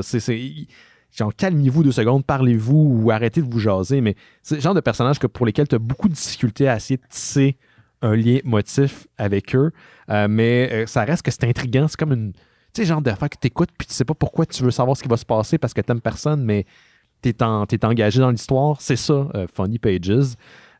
Donc, je peux pas dire que c'est particulièrement humoristique ni que c'est particulièrement dramatique. C'est comme une drôle de zone entre les deux. Il n'y a pas de grande narration dans le sens de narrative, dans le sens qu'il n'y a pas de progression de personnages. Le film fini, on est un peu à la même place où on a commencé. Mais ça reste que c'est weird, que c'est intéressant, c'est unique. Puis j'ai hâte de voir ce que le réalisateur va faire prochainement. Puis ça file extrêmement authentique. Autant par sa cinématographie, les gens sont laids. Les gens sont pas maquillés. L'image est comme pas traitée. Mais ça fait du bien. Tout le monde est fucking laid. C'est ça. Mais non, mais c'est parce que tu le vends semi-bien, je trouve, mais en même temps, ça m'intrigue full. Là. Mais je sais aussi que c'est un film le sujet m'intéresse, c'est sûr, mais c'est aussi produit par les frères Safdie, c'est ça? Les gars qui ont réalisé Good Time puis Uncut Gem. Là. Fait que je m'attends à ce genre de... Tu sais, ça aussi, là, c'était toute une ride, pas super le fun, mais des maudits bons films. Là, exactement. Puis même, je trouve que ça fait du sens quand tu me parles des frères Safdie, parce qu'au niveau de l'image, il y a ce traitement-là où tu as l'impression que tout est cru, tout est raw, tout n'est pas traité, même si bien sûr il y a un traitement puis il y a des directeurs photo. C'est un feeling réaliste. Là. Exactement. Puis on est là-dedans. Ce film-là pourrait faire partie de l'univers des frères Safdie. Donc, il est disponible en ce moment chez le cinéma moderne, mais il est aussi disponible en VOD pour les gens qui veulent le louer à Apple TV. Je l'ai loué, je pense que c'est $4,99. C'est un $4,99 extrêmement bien rempli. Le film est assez court, c'est 1h26 avec le scénario, avec le générique, pardon. Mais Colin, c'est le fun. Bring back les films d'1 heure et demie. Ah oui, mais tu sais, sur Netflix, ils te suggèrent ça, les films de 90 minutes, là. Ah ouais, ils font ça maintenant. Ben moi, dans ma catégorie... Je prendrais, j'avoue que j'ai pas fouillé dans les catégories tant que ça récemment, mais ça m'est arrivé souvent, là, genre, hey, j'aimerais ça aller me coucher pas trop tard, là, peux-tu me mettre en ordre croissant de temps? Ben moi, c'est une catégorie qui m'est suggérée, c'est probablement en fonction de mes choix, parce que beaucoup des films qui se retrouvent là-dedans, c'est des films des années 90, je suis un enfant des années 90, donc je suis peut-être obsédé par cette période de l'histoire. Fait que, l'algo a dit, ben ça, Ben, il aime ça. Fait que c'est pour ça. Mais ça existe, film de 90 minutes. Mais allez voir ça sur Apple TV+, ça s'appelle Funny Pages de Owen Klein. Vous allez, je pense que vous allez triper. Je pense que vous allez aimer ça. Ouais, j'ai vu le trailer de ça, puis ça avait l'air intriguant. Oui, ça l'est. Je ne sais pas si tu l'as mentionné, que c'est la boîte A24 qui a produit. Distribution, ouais. Donc, notre ami... Ils ont fait Everything, Everywhere, All at Once. Je sais, on n'arrête pas de me parler de ce film-là aussi. Mais tu l'as pas écouté? Non, je l'ai pas écouté. Okay, on spoil, Cliff, on spoil. Non. Fait que là, fait que là, c'est tout en même temps. Ouais, c'est ça. Partout en même temps. C'est pas ça. Même si j'essaie de t'expliquer quelque chose, ça sert à rien. Parce que le film, c'est une expérience. Quand même on voudrait te spoiler, je pense pas que tu pourrais pas te faire une bonne idée. C'est pas spoilable. Mais comme c'est A24... Michel Yao kicks ass. Comme c'est A24, notre ami Rémi Fréchette, avec qui je fais les bifurcations, le podcast exclusif des membres Patreon, il va être bien content. Et Rémi, il aime bien ça, A24. Beaucoup. Ah ouais, tout le temps. C'est gage de qualité. Sauf Tusk, mais ça a l'air que ça compte pas. Ça compte pas. D'ailleurs, tu peux pas, ça n'existe pas une note parfaite. Hein. Mais non, mais il ne faut pas rechercher la perfection non plus. Des fois, j'aime des films tout croche parce qu'ils sont justement tout croche. On s'entend-tu? Comme Tusk. Ben oui. Et puis Tusk, je l'ai dit là, quand on a fait la critique à Bifurcation, tu l'apprécies plus avec le temps. Pour vrai. Il y a un bon film dans Tusk. Surtout dans la première partie. Mais après, ça vient comme... C'est fucked up. Je dis ça, j'ai jamais osé encore. Ah, ben regarde. Laisse-toi tenter. C'est l'Halloween bientôt. J'ai commencé, puis... Mais c'est le Spooky Season, Laurent. Les gens ont déjà commencé à écouter des films d'Halloween. Puis je sais pas pour vous, là... Voyons, il a fait 30 degrés toute la semaine. Non, mais chez moi, j'allais là. J'allais là. Quand le 1er septembre est arrivé, je sais pas vous êtes où dans le monde ou au Québec, mais là, tout d'un coup, bang, man, la température fraîche est arrivée. Moi, je suis content. Spooky Season has begun, guys. C'est là le moment qu'on commence. Je suis d'accord. Sortez vos pumpkin spice latte. Exact. Puis parce que plus décoration d'Halloween, let's go. Plus rapidement que vous le pensez, on va être maintenant à Noël. Fait que profitez-en pendant que ça passe. Wow! Ça arrive vite, là. Tabarnouche. Après, on va être mort. C'est ça. Mais oui, absolument. Chaque année de plus en plus vite. Vas-y donc, Cliff. Ah, OK. Alors, les Emmy, pas la fille, mais Emmy, la remise. Pas la fille, mais la remise des Emmy, de Creative Arts Emmys, a eu des beaux gagnants. Chadwick Boseman a reçu le prix pour Outstanding Character Voice Over Performance pour son rôle de T'Challa. Dans What If. Dans What If, c'est bien ça. Fait que, puis, gars, je me rappelle juste entendre sa voix, là, ça m'a apporté des frissons. La manière qu'il parle, la manière qu'il a créé le personnage de T'Challa pour les films, ça revient parce qu'il apporte beaucoup de choses, cet acteur-là. Puis c'était bittersweet de l'entendre. Ouais, ben je sais pas si tu as eu le même feeling que moi, mais en écoutant la bande-annonce du prochain film de Black Panther, Wakanda, Wakanda Forever, right? C'est ça le titre? Wakanda Forever, oui. Puis les acteurs ont confirmé par la suite, mais le trailer est imbibé d'un sentiment de deuil. Et je pense que ce sera un film qui va adresser le manque et le deuil. En tout cas, la bande-annonce semblait indiquer ça. On le sent, là, c'est un gros morceau qui a quitté le MCU, puis c'est un acteur qui avait beaucoup de promesses, tellement jeune. Très triste comme histoire. Oui, absolument. J'avais la liste de combien de choses les gens y ont gagné. OK, voilà. Stranger Things, ils ont ramassé 5 Emmy. Squid Game et Arcane. super débile. Tu l'as pas vu encore? Non, série animée, je pense, c'est sur Amazon Prime ou c'est celle sur... Non, c'est sur Netflix. Netflix, voilà. Netflix. Si t'aimes l'animation, c'est comme le top. Moi, je trouvais qu'on était très choyés en 2021 quand cette série-là est sortie. Puis il y avait aussi la série sur Amazon Prime Et mon Dieu, que j'oublie le titre. Puis Benoît va me tirer la tête. Non, c'est correct. C'est le gars qui a créé The Walking Dead. Il a fait aussi Invincible, merci. Que j'ai adoré Invincible. L'écriture et tout. Et Arcane, c'était une surprise. Une belle découverte. L'animation est vraiment excellente. Mm-hmm. Et il mérite. Love, Death and Robots a gagné 2. Et c'est à peu près ça, ceux-là que nous autres, on aime. Barry, Only Murders in the Building, ils ont gagné 3 aussi, 3 primes. Une autre série qu'il faut écouter, il semblerait. Oui. J'ai commencé à écouter Only Murders in the Building et aussi Barry un autre temps. Puis les deux, je sais que c'est des bonnes séries, mais le temps... Le temps manque. Le temps manque. Ouais. Mais moi aussi, je suis très fan de Only Murders in the Building aussi. Puis on dirait que même la saison 2, c'est le genre de série où je suis comme pas tant que ça intéressé par l'histoire, j'ai l'impression, mais je suis juste tellement content de retrouver les personnages. Les personnages. À chaque fois, tu sais, c'est comme, faites n'importe quoi, là. Je vous aime, genre, je suis content de passer une demi-heure avec vous. C'est réconfortant, genre. Fait que, ouais, j'aime bien ça. Je suis d'accord avec ça. T'as-tu autre chose sur les Emmys, Cliff? Non, c'est à peu près tout sur les Emmys. OK. Vas-y donc, mon Laurent. On a parlé la semaine passée, j'aime ça, les singes. Oui, je sais que t'aimes ça, avait déterminé. Puis là, j'ai réalisé que finalement, j'aimais aussi certains singes. Puis là, après, j'ai écouté Nope. Puis là, j'aime plus les singes. Mini spoiler. Ouais. Genre. Ouais. Le film commence mais donc, j'aime ça les singes, mais j'aime surtout les très gros singes. Et quel est le plus gros singe qu'on peut trouver? C'est King Kong. J'allais dire le gorille, parce que King Kong n'existe pas, mais vas-y. En fait, ma nouvelle, c'est que quand il y a eu, en 2005, le film de King Kong de Peter Jackson, il y a eu un super beau artbook / manuel d'histoire naturelle qui est sorti, qui était lié au film, qui s'appelait The World of Kong, A Natural History of Skull Island. Donc, un livre là, qui était une espèce de bestiaire de tout ce qu'on peut trouver sur Skull Island. Donc, oui, des gros singes, mais aussi des gros dinosaures. Comme fait pour moi, tout ça. Oui, c'est un livre pour toi. Ceci dit, ce genre de films-là qui sont très liés à un événement cinématographique précis dans le temps, d'habitude ne sont pas réédités. Ce livre-là est en vente maintenant, usagé seulement sur Amazon. J'ai checké tantôt, il y a 2 copies en vente, une à 450 $ et l'autre à 700 $ US. Oh my God! Donc, il y a un gars qui s'est dit, hey, ça n'a pas de bon sens, je lis ce livre-là, moi, puis qui a créé un PDF avec. Si ça vous intéresse de voir ça, je suis allé checker, c'est vraiment beau. C'est sûr que c'est pas la façon la plus idéale de consulter un livre, mais on fait ce qu'on peut avec ce qu'on a.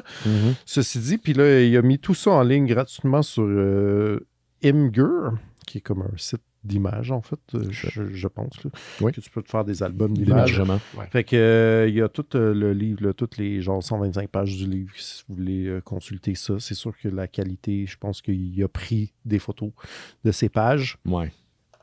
Pas top, mais c'est déjà mieux que rien. Le nom, son nom d'utilisateur, c'est, là, je ne sais pas si c'est The Rathalos ou Terratalos. Ben, épelle-le donc, voir pour les gens à la maison. T-H-E-R-A-T-H-A-L-O-S 122. 122, c'est important. Ben, ça fait partie du username. Mais d'après moi, je suis pas mal sûr qu'une bonne recherche Google avec le titre du livre vous mènera à bon port. Sinon, hit me up, je vous enverrai le lien. Je l'ai savé dans mon Facebook. T'as-tu appris des belles affaires, Laurent?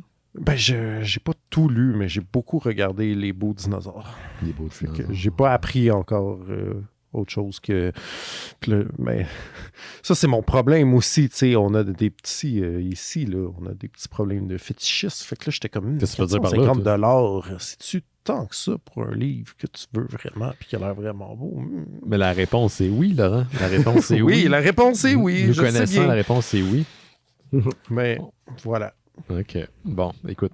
Moi, je ziote celui de Ghostbusters Afterlife depuis un petit bout de temps. Il est pas trop cher, là. Je pense qu'il est comme une trentaine de dollars, mais tu sais, ça serait juste pour le fixe de voir comment ils ont conceptualisé les décors. Moi, j'aime bien ça, ces choses-là, comme la direction artistique, comment ils se sont pris, par où ils sont passés, les idées qui ont été abandonnées. Puis je sais que Ghostbusters en a fait plusieurs. Là. Il y a, oui, celui d'Afterlife, mais pour la franchise au grand complet, il en existe quelques-uns.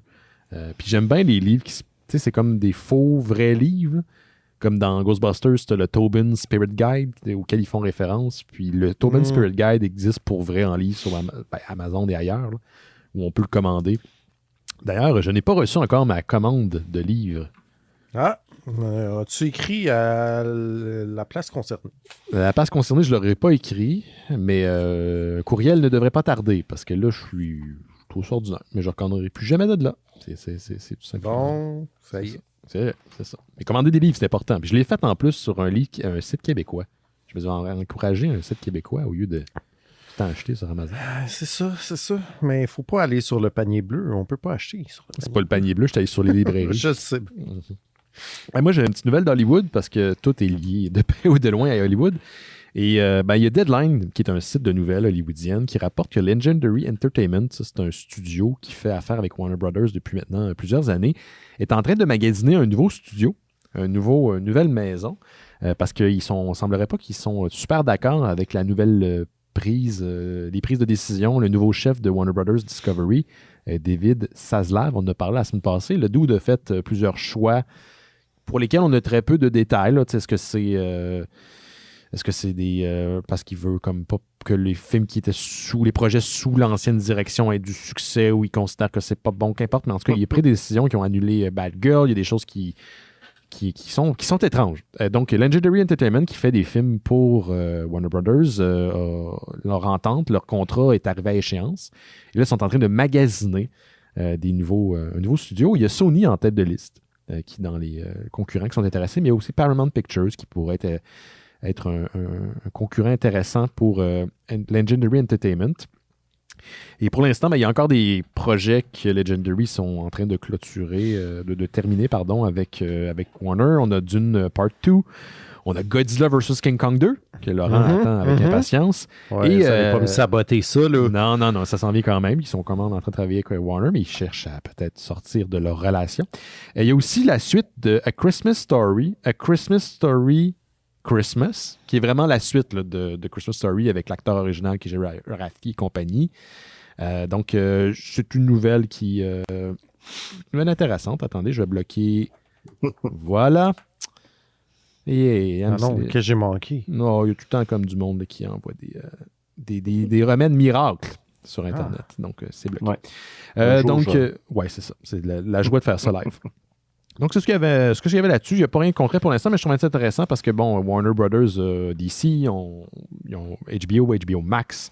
On a parlé de leurs décisions dans les dernières semaines. Puis, Legendary Entertainment ont fait quand même de très bons coups. Donc, de voir la trajectoire où ils vont finir par aboutir, je trouve que c'est intéressant. Donc, ça reste à voir où ça va finir, mais ça s'en vient. D'ailleurs, toi, as-tu suivi la... Vas-y, là. J'ai appris comme il y a 2 semaines qu'il y avait déjà une suite à Christmas Story. Oui, Christmas Story 2. Ouais, non, mais un truc, pas celui dont tu parles qui s'en vient, mais un truc qui serait sorti dans les années 80. À Christmas Story 2. C'est vraiment ça le titre. Il y a vraiment un Christmas Story 2 là, qui est sorti. Je pensais que c'était A Summer Story, genre ça n'avait pas l'air de se passer. Ça, je pourrais pas dire. Là. C'est plate que Simon n'est pas là, il aurait pu nous le confirmer. Je sais que par contre qu'ils ont fait une suite à un moment donné à Christmas Story, puis les acteurs, c'est pas les mêmes. Le père est joué par un des bandits de Home Alone.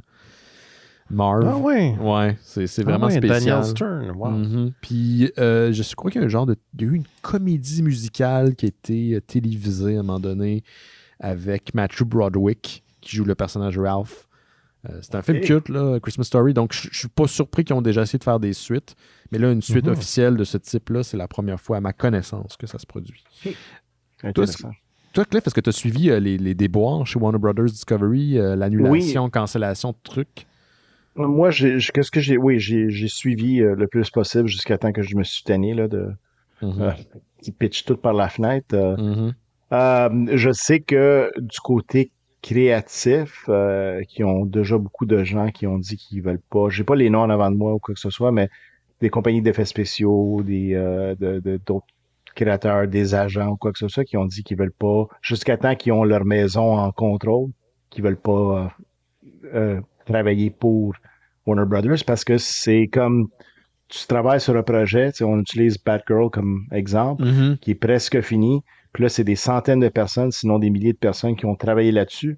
Puis oui, on comprend, c'est une compagnie, ils peuvent faire ce qu'ils veulent avec leurs produits, mais c'est un gros insulte pour les gens qui sont créatifs que tu mettes ça, puis personne ne va le voir. Mhm. C'est comme big slap in the face. Les gens reconnaissent ça quand tu travailles pour une corporation, mais ça veut pas dire que tout le monde sont obligés de, d'aller de cette direction-là. Fait que, il y a beaucoup de gens ils vont chercher ailleurs pour ça. Pas comme s'ils ont plein de projets d'annoncer. Moi, la seule chose qui me... Écoute, je suis très au courant aussi qu'on parle tout ça d'un point de vue extrêmement extérieur. On n'a pas les détails de ce qui motive ce genre de prise de décision-là. Mais moi, celle qui me surprend le plus est le changement d'orientation où on voulait centraliser beaucoup le contenu de Warner Brothers sous HBO Max. Parce que, bon, HBO Max fait partie de la même entreprise, donc le but était de ramener leur contenu sur la même plateforme. Et que là, ça fait plus partie, semblerait, des plans. Même une série comme, on en a parlé la semaine dernière, Batman de Caped Crusader, parrainé par le gars qui a fondé il y a 30 ans la Batman Animated Series, qui est un projet qui, juste par l'association de Bruce Timm, allait remporter un succès, ne sera pas diffusé d'emblée sur HBO Max, mais ailleurs. Je pense, ça, c'est pour moi une décision qui ne fait pas de sens. J'aimerais ça qu'on l'explique. Ça a l'air d'une décision de gens qui ne comprennent pas ce qu'ils ont entre les mains. Et oui, je tu sais, à une époque où chacun des diffuseurs des studios essaie de créer des plateformes pour centraliser leur propre contenu, là, on a quelqu'un qui arrive en place qui décide de défaire ça quand c'était l'objectif des dernières années. Et ça semble être un move de quelqu'un qui ne comprend pas la nouvelle réalité de l'écosystème du consommateur. Ou ici, il y a des choses que moi, je ne sais pas. Mais ça, c'est vraiment un move que je trouve bizarre. Puis j'aimerais ça le comprendre. J'aimerais au moins comprendre la logique de la personne ou des gens qui ont pris la décision. Mais même à ça, tu sais, gars, moi non plus, je sais pas qu'est-ce qu'ils font. On n'est pas des millionnaires. Mais je sais que même les gens qui investissent, ils savent pas non plus. Eux autres, ils veulent savoir, OK, tu fais ça parce que tu veux sauver des taxes, si tu veux faire ça, OK, je comprends. Mais là, au début, c'était ça, mais là, après ça, tous les gens de HBO Max se font renvoyer, comme je pense que c'était 25% des 25%. gens. Fait que c'est énorme. Je sais qu'ils ont Discovery Plus ou whatever, comment ça s'appelle, puis qu'éventuellement, ils vont les joindre ensemble ou faire un package. Mais les investisseurs sont comme disent, vous savez pas qu'est-ce que vous faites. Ils n'ont pas de confiance en ce qu'ils présentent, fait que la valeur de ce qu'ils ont perdu n'égale pas que ce que les taxes qu'ils ont sauvé. Qui ont sauvé avec les assurances pour les projets cancellés. Exactement. Fait que on va voir, peut-être dans 2-3 ans, on va avoir une conversation, voir qu'est-ce qui ça va. Moi, honnêtement, Warner Brothers, ils ont tellement de choses, puis ils ont une identité. Puis là, tu te sens comme s'ils vont plus avoir d'identité. C'est comme... quand tu penses à Marvel, tu le sais que c'est Disney, mais c'est aussi Disney, c'est Pixar. Tu sais, tu reconnais ces histoires qui vont te conter, ce qu'ils vont te vendre comme film. Mais là, Warner Brothers, on est où, là? On est où? Qu'est-ce que tu vas faire? C'est House of the Dragon, c'est tout. C'est déjà pas mal, mais oui. En tout cas, c'est intriguant. Moi, j'aime bien regarder ces choses-là parce que c'est... Veux pas, ça, c'est des grandes plateformes américaines. On parle beaucoup de contenu américain à l'émission, mais ça a une influence sur la culture qu'on consomme, nous tous, là, parce qu'on veut pas, on fait partie on fait partie de la game. C'est pas juste la culture, aussi le côté financier. Québec, on participe beaucoup à des effets spéciaux. Regarde la compagnie qui, c'est quoi, c'est Rodeo FX. Ils ont fait plein je pense que c'était House of Dragon qui ont travaillé dessus. C'est énorme le travail qu'ils ont fait. Quand tu écoutes un film de Marvel, c'est pas pas impossible de voir un gros logo du Québec en bas dans le générique. What If, on parlait de la série What If pour laquelle Chadwick Boseman a gagné un Emmy posthume. Ben, cette série-là a été créée ici à Montréal par une compagnie d'ici. Donc, en tout cas, certains épisodes, ça c'est certain. Il y a une expertise ici, donc il va y avoir des retombées ou un impact. On fait partie de Hollywood, qu'on le veuille ou non. Est-ce qu'il te restait des choses, Cliff, dans tes affaires? Moi, j'ai une dernière chose à mentionner. C'était Ubisoft.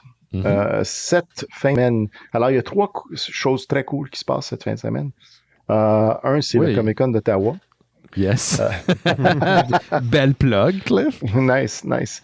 Que d'ailleurs, il va y avoir des acteurs comme ou des personnes reconnues comme Georges Saint-Pierre. Il y a aussi Carrie Ells que les gens reconnaissent de Princess Bride. Mais rappelons-nous, il était aussi dans une saison de Stranger Things. Allez, venez nous voir, les fans de Stranger Things. C'est un acteur Stranger Things. Et oui, ce gars-là, sa carrière est épouvantable. C'est énorme le travail qu'il a fait. Pour moi, il restera toujours Robin des Bois, héros en collant. Mais attends, il joue qui dans Stranger Things? Il joue le docteur? C'est dans la 2e saison ou la 3e, c'est le maire de la ville. Oui, OK, oui. De Hawkins. Oui. Excusez, oui, bien sûr. Le gros qu'on... c'est quoi que... excuse-moi, je parle trop Stranger Things. Mais tu sais, quand que Hopper, il lui frappe et il casse le nez, Eleven a fait la même chose à l'autre fille. À la fille dans la patinoire. Fait que c'est comme père, comme fille. Alors, Ubisoft, ils ont lancé une image et le nom de leur nouveau jeu, Assassin's Creed Mirage, que j'ai pas de date en avant de moi pour quand ça sortit. Ça semble être le Moyen-Orient, l'image de ce qu'on voit. C'est stylisé un petit peu le décor de ce qu'on est habitué de Stranger Things. Tu vois, t'es pas capable de Assassin's Creed. Décroche. Mais ce dimanche, non, c'est ça, samedi, ils vont avoir un streaming, le Ubisoft Forward Broadcast. Et ils vont dire c'est quoi un petit peu plus ils vont en parler de ça. Et aussi, cette fin de semaine, c'est D23, D23, la grande convention de Disney, ils vont annoncer plein de nouveaux projets de toutes leurs plateformes. Sure. Mais l'affaire que j'ai trouvée la plus intéressante, je ne sais pas si vous avez vu, une des annonces, c'est qu'ils font le décompte. Et une des annonces, ils ont fait un Wolverine des films de Fox. Puis, je sais pas si disait 6 jours. Dans 6 jours. Puis là, tu vois Wolverine un gif, Snake, là, tu sais. Donc, il y a possiblement une annonce par rapport à la distribution des X-Men, dont Wolverine. Exactement. Ça, c'est nice. Exactement. Fait que ça, c'est tout tes Star Trek. Moi, j'ai mes X-Men. Fait que, excellent. Ben, moi aussi, les X-Men, là, écoute, je sais pas si tu es tout au courant, Cliff, mais Simon est en train de lire la run de Claremont. Puis, en parallèle, il lit le Krakoa Era. Et d'ailleurs, les 2 listes sont disponibles sur notre Discord pour les intéressés, c'est la liste de lecture. Puis, son plan, c'est de lire au complet les X-Men, puis il nous parle de ça. Puis, je suis fasciné à quel point il y a de l'historique dans les X-Men. C'est incroyable. Le cast de personnages, les dynamiques, les storylines qu'il y a eu qu'il y a encore pendant des décennies. Fait que, les X-Men, j'ai hâte que Marvel commence à pouvoir exploiter la brand. Oui. Puis j'espère qu'ils prennent une approche un petit peu différente de ce qu'on a vu avant. Peut-être pas nécessairement au début, mais peut-être comme au fur et à mesure, parce que c'est vraiment une série de super-héros différente des autres séries de Marvel. Je pense qu'ils sont au courant. Ils ont le talent, je trouve, Marvel, puis on peut bien sûr leur reprocher plein de trucs, mais de pouvoir cerner, je pense, l'ADN des franchises qu'ils exploitent. En tout cas, dans mon cas à moi, ils se sont rarement plantés. J'admire l'espèce de fil de fer dans lequel ils sont, d'essayer de ramener des gens qui connaissent pas les franchises d'origine, donc les comic books, les storylines, tout ça, mais en même temps faire plaisir aux gens qui sont pas des anus puis qui sont capables d'apprécier le travail d'adaptation. C'est pas une zone facile à naviguer. Toi, Kevin Feige, il a eu sa première job, je pense, Marvel, avec les X-Men. Ah, cool. C'est ça, mais d'où la sensibilité qu'il y a face aux produits d'origine. Oui. Ça se sent, là. Excellent. Ouais. Il te restait quelque chose, toi, Laurent? J'ai juste un trailer à mentionner, en fait, parlant de Disney. un gros household name chez Disney, c'est Winnie l'ourson. Ouais, j'ai vu la bande. Winnie the Pooh. Winnie the Pooh. Mais Winnie the Pooh, ça vient d'un roman qui a été écrit en 1922. Il semblerait qu'il est tombé dans le... Domaine public. Le domaine public, merci. C'est le mot que je cherchais. Et donc, j'ai vu le trailer d'un film qui s'appelle Winnie the Pooh, Blood and Honey, dans lequel Winnie, l'ourson en question, est porciné. Oui. Piglet, en anglais, deviennent des tueurs psychopathes parce que Christopher les a laissés derrière quand il est parti au collège. Fait que ça m'a l'air d'être un slasher très, très... Très petit budget, cheap. Petit budget, début des années 2000. C'est moins cheap que ce que je pensais que j'allais Moi aussi, je dois voir. Tu sais, comme j'allais cliquer dessus, puis je m'attendais à du Asylum, là, comme niveau, mais j'étais comme, ah non, ok, tu sais, ça a pas l'air d'une grosse affaire, mais ça a quand même l'air des gens capables. Ça va être réalisé par un gars qui s'appelle Rhys Waterfield. J'allais checker sa page IMDb, il y a seulement un court-métrage à son actif, mais 6 films en post-production. Ouf, ok. Quand même, fait que grosse année pour Rhys. Dans ces films-là, il y a aussi un film qui s'appelle Demonic Christmas Tree, Fire Nado et Peter Pan's Neverland Nightmare. Fait que, je sais pas, je pense que c'est un gars qui va se faire plaisir de pervertir du Disney, mais c'est ça. Fait que si vous êtes toujours à la recherche d'univers à rendre plus gritty et dark, ben sachez qu'il y a un Winnie l'ourson pour vous. Sais-tu quand est-ce qu'il sort? Est-ce que tu as la date de sortie? Il n'y a pas de date. Je pense que c'est prévu pour 2022. Puis c'est plus tant que ça, mais... c'est la période avec Halloween, là, de sortir de quoi? Ben, c'est ça. Ça serait le bon moment. Moi, d'ailleurs, en parlant de sortie pour l'Halloween, j'ai extrêmement hâte au dernier chapitre de Laurie Strode et de Michael Myers avec Halloween Hands. Et la bande-annonce se fait tarder, se fait attendre. On a eu un petit teaser, là, quand même cool. Mais je veux voir une bande-annonce à part entière. Puis on a appris la semaine passée, mais j'ai oublié d'en parler à l'émission, à travers le compte Instagram de Jamie Curtis, qui est extrêmement active sur Internet, que le film, comme l'année dernière, va être disponible à la fois en salle et en VOD sur Peacock aux États-Unis. Donc, sur votre site préféré de streaming, genre 24 heures, même avant, là, c'est comme il va être disponible donc en VOD. Super bonne nouvelle. C'est sûr que la pandémie a beaucoup joué avec le temps que ça prend pour qu'un film sorte en VOD sur les plateformes. Le temps avant, je pense que c'est 90 jours. On est rendu à quelque chose comme 45 minimum entre la sortie en salle et la sortie sur les plateformes. Donc, Halloween Ends, je sais que l'année passée avait été sorti un peu de la même manière, donc en salle et en VOD. Il va répéter l'expérience encore cette année. Donc, moi, je suis content. C'est sûr qu'avoir le choix, j'irai le voir en salle, mais dans la situation actuelle, ça ne m'intéresse pas. Mais super nouvelle pour les fans d'Halloween. Bien hâte de voir ce dernier chapitre.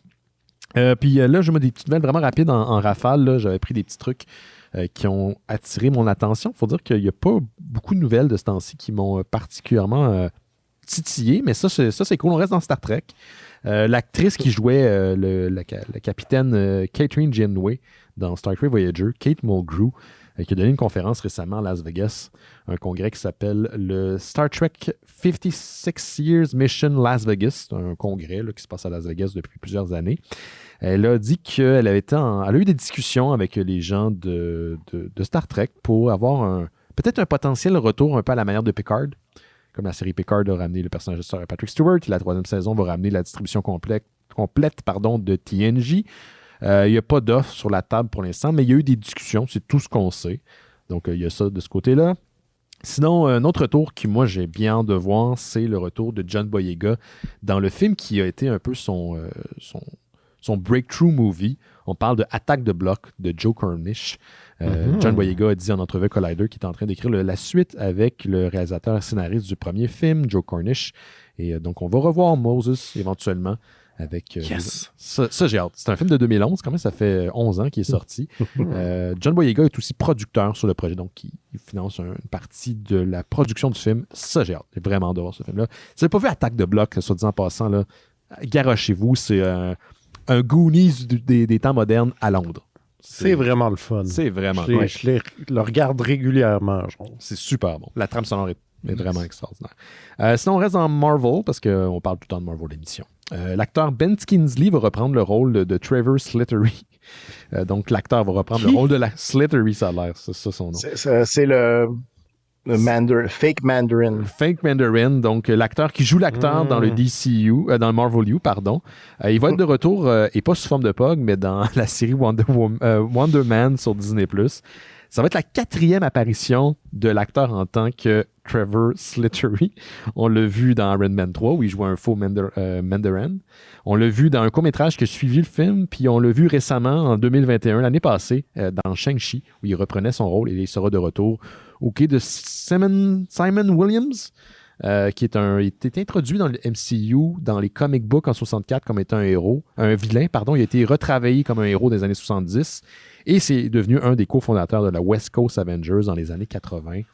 C'est pas un personnage que je connais beaucoup. Je sais que c'est un acteur, un stuntman, donc un cascadeur pour Hollywood. Tu le connais-tu plus que moi, Cliff? Est-ce que c'est un personnage que tu as lu?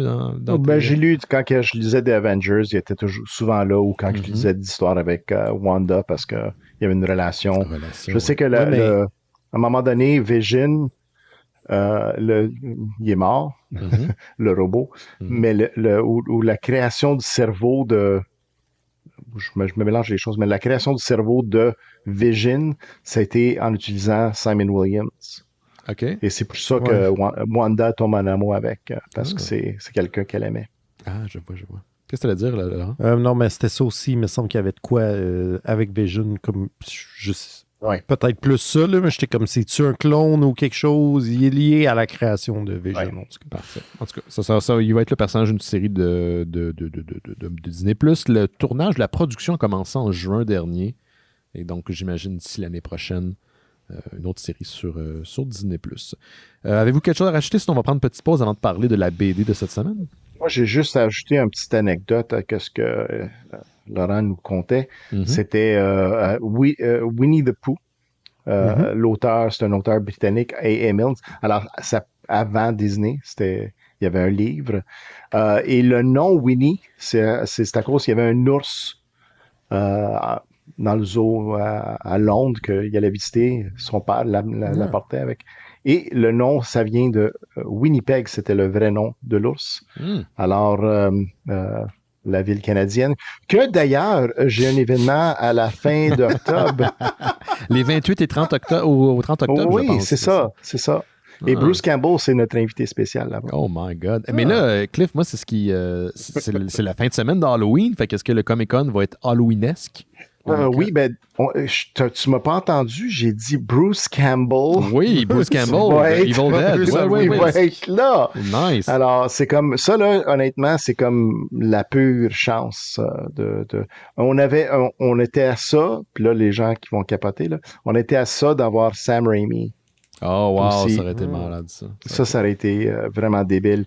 Tu sais, l'agent individuel, tu veux-tu Sam Raimi? Oui, on répondait pas. Tu niaises? C'est quoi? C'est une vraie question? Je savais même pas qu'il faisait des congrès, Sam Raimi, je pensais. Mais il en fait pas, mais peut-être ça y tente. Ah, OK. Ben écoute, la porte est ouverte, peut-être pour une prochaine fois à Montréal. Ouais. Mais c'est important de le mentionner, Cliff. Il y a le Comic-Con, bien sûr, de Winnipeg, du 28 au 29 octobre à Winnipeg. Oui. Et il y a aussi le Comic-Con de Québec qui s'en vient avant ça, le 8 et 9 octobre au Centre des congrès de Québec. Oui.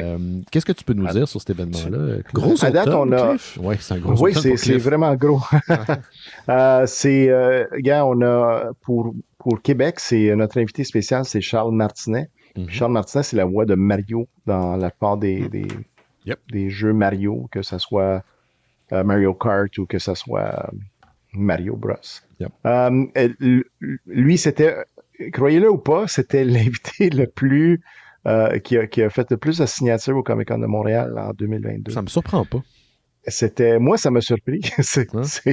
C'était énorme. Les gens, ils n'arrêtaient pas d'aller le voir. Les gens sont en amour. Je pense que c'est vraiment, on a tapé avec la génération de Mario Bros qui ont grandi des années 90, comme tu disais. Ouais, fait que, à date, on a cet invité-là. On a un concert, 2 concerts. Il va y avoir on les a pas annoncés officiellement, mais il va y avoir des thèmes de Mario Bros. C'est un concert d'orchestre de 50 musiciens avec l'Orchestre Select Start de Québec. Il va y avoir un show burlesque geek.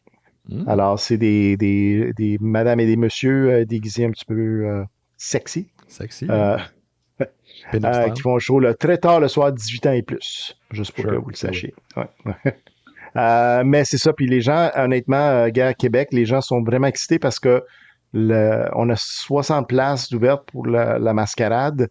À l'intérieur de 24 heures, 45 places sont prises. Tu me disais dans les dernières années que le cosplay est très fort à Québec. Les gens, le cosplay costumés, est vraiment, c'est leur force. Les gens sont vraiment, tu vas voir, si tu viens un jour à Québec, là, tu vas voir juste le pourcentage de gens qui sont déguisés à Québec comparé aux autres villes, c'est épouvantable. Puis Montréal, c'est beaucoup déjà, comparé à d'autres villes canadiennes et américaines. Mais tu ajoutes Québec, c'est sûr qu'il y a 10 000 personnes qui se présentent versus 60. Là.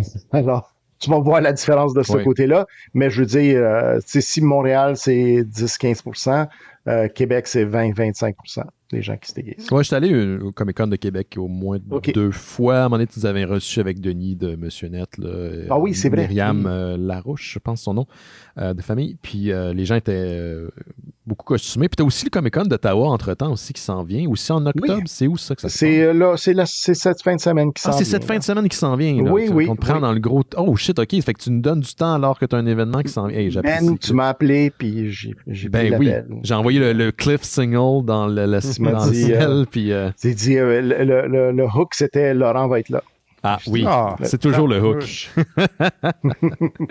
Excellent. Ben écoute, on va prendre une petite pause. Merci Cliff, merci d'être là. Mais je vous rappelle pour les gens à la maison qui sont intéressés à faire en sorte qu'on continue à faire les Mystérieux Étonnants maintenant depuis plus de 16 ans. En décembre prochain, ça va faire 17 ans que le show existe. Oui, je sais, ça ne me rajeunit pas. On va pouvoir aller prendre une bière avec le show bientôt. Oui, c'est vrai. Je me demandais ce que tu voulais dire. Oui, le show est bientôt mature. Fait que moi, j'ai décidé de ne pas faire un enfant. J'ai décidé de faire un podcast. Et ma vie est tellement plus remplie d'amour depuis. Mais sans faire. C'est pas vrai. J'ai rencontré tous mes amis grâce au show. Fait que j'ai rien à dire. Ben oui. Mais je pense que les 3/4 du monde que j'ai rencontré dans ma vie qui se retrouve autour de moi, c'est grâce aux Mystérieux Étonnants.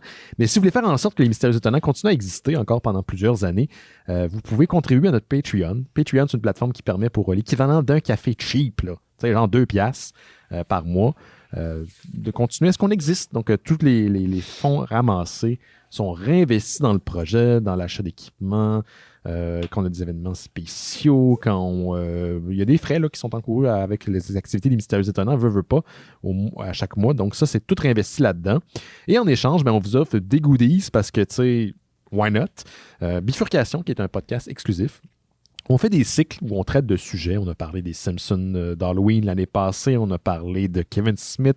Là, on est dans un cycle dédié au Cohen. Et d'ailleurs, cette semaine, demain, on enregistre l'épisode sur Brother, Where Art Thou? Le dernier dans où est-ce qu'on est rendu. Je fais ça avec 2 de mes amis, Rémi Fréchette, Guillaume Saint-Cyr. Puis en plus, vous avez un autre podcast gratuit sur le même fil RSS qui s'appelle Terre humaine chez Isidore, un podcast dédié à la télésérie québécoise Terre humaine. Ce qui est super, disons, très niche là, comme sujet, mais que les gens qui trippent fort. Puis il y a des gens qui n'écoutent pas le podcast, mais qui veulent juste donner ou contribuer au mystérieux, puis c'est bien correct aussi. Les liens sont là si ça vous tente, puis si ça vous tente pas, on va prendre l'argent pareil. Aussi, en échange, vous avez accès au Discord des Mystérieux Étonnants, où durant la semaine, on échange des articles, on discute. Hier, on avait une grosse soirée de lutte, c'était assez malade. Et d'ailleurs, je suis un peu lendemain de veille aujourd'hui à cause de cette soirée-là. Puis là, c'est le temps Spooky Time qui revient. Donc, on va recommencer à écouter des films parce que les gens reviennent à l'intérieur puis il va faire froid. Donc, durant l'Halloween, il y a encore une fois, on va écouter des films en gang pour les gens qui s'intéressent. Super belle communauté. C'est comme Internet, mais sans trop de cul. Faites en sorte aussi que les Mystérieux Étonnants peuvent financer Noël chez Isidore et Terre Kaiju, un podcast dans lequel il y a des grosses bébites qui se tapochent. Donc, merci à tous ceux et celles qui donnent et considérez si vous pouvez donner ce mois-ci ou revenir plus tard. Vous pouvez donner 1 mois, 2 mois, 3 mois, comme vous voulez. Partir, revenir, il n'y a pas de bonne façon qu'on récolte votre cash. Parce que, je vous le dis encore, sans cash, on ne peut pas continuer à faire les mystérieux. C'est impossible. On est disponible sur Apple Podcasts, Google Podcasts, Stitcher, Spotify et Amazon Music. On est aussi sur Facebook. Twitter, Instagram et mystérieuxétonnant.com. On revient dans quelques instants avec la BD de la semaine, Spawn Batman de 94 par Frank Miller et Todd McFarlane. Vous écoutez Les Mystérieux Étonnants, maintenant parler du sujet de la semaine. Et cette semaine, c'est une bande dessinée, un one-shot de 1994, une publication de DC Comics et Image Comics. Ben oui, une co-publication. Spawn Batman de Frank Miller et Todd McFarlane. Frank Miller au scénario et Todd McFarlane au dessin. Spawn qui est bien sûr une création de Todd McFarlane. C'est très 90s. 90s as fuck, à l'époque où on faisait des crossovers, des numéros 1, des rencontres. Et bien oui, il y a eu des rencontres entre des personnages comme Spawn et Batman. Il y en a eu d'autres. Il y en a d'ailleurs un nouveau qui est en développement avec Greg Capullo au dessin. Ça m'intéresse. Donc, pour faire une histoire courte, Batman est en train d'enquêter sur une arme, des robots qui semblent être créés avec des parties humaines. Et cette enquête l'amène à New York, ville qui, dans la mythologie des comic books, appartient à Spawn.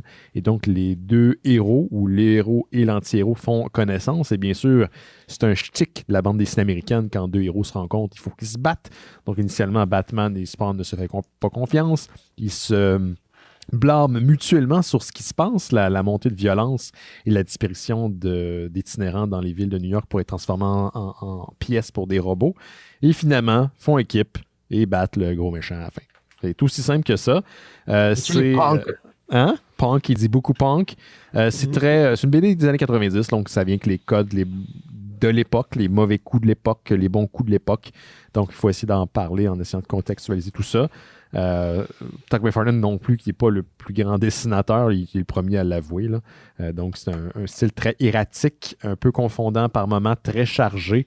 Et mon Dieu, que les deux personnages là, sont désagréables. Parlez-vous, guys. Parlez-vous, arrêtez. Mais, il faut que ça, puis c'est déplaisant. Oui, c'est déplaisant. C'est vrai qu'ils font beaucoup de ça.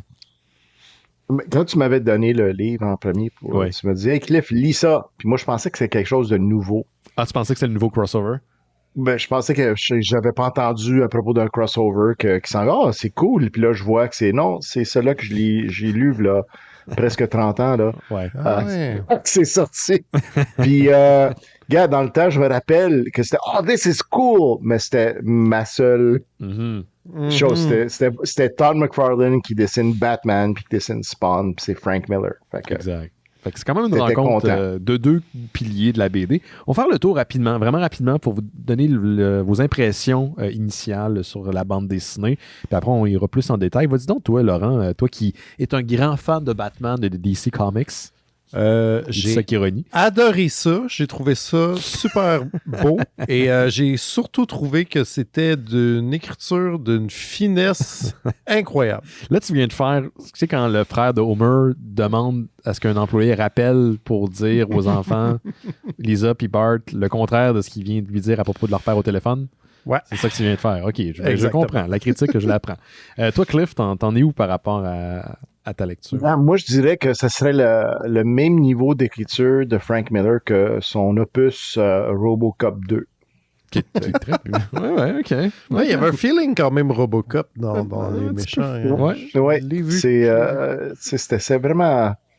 Ouais. Je sais pas. En tout cas, c'était une aventure pour découvrir deux personnages que tu connais pas, mais tu passes à travers, puis je m'endormais.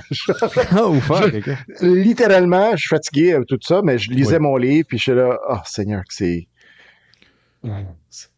Ils se parlent dans leur tête. Oh non, ça va être... ça va être long.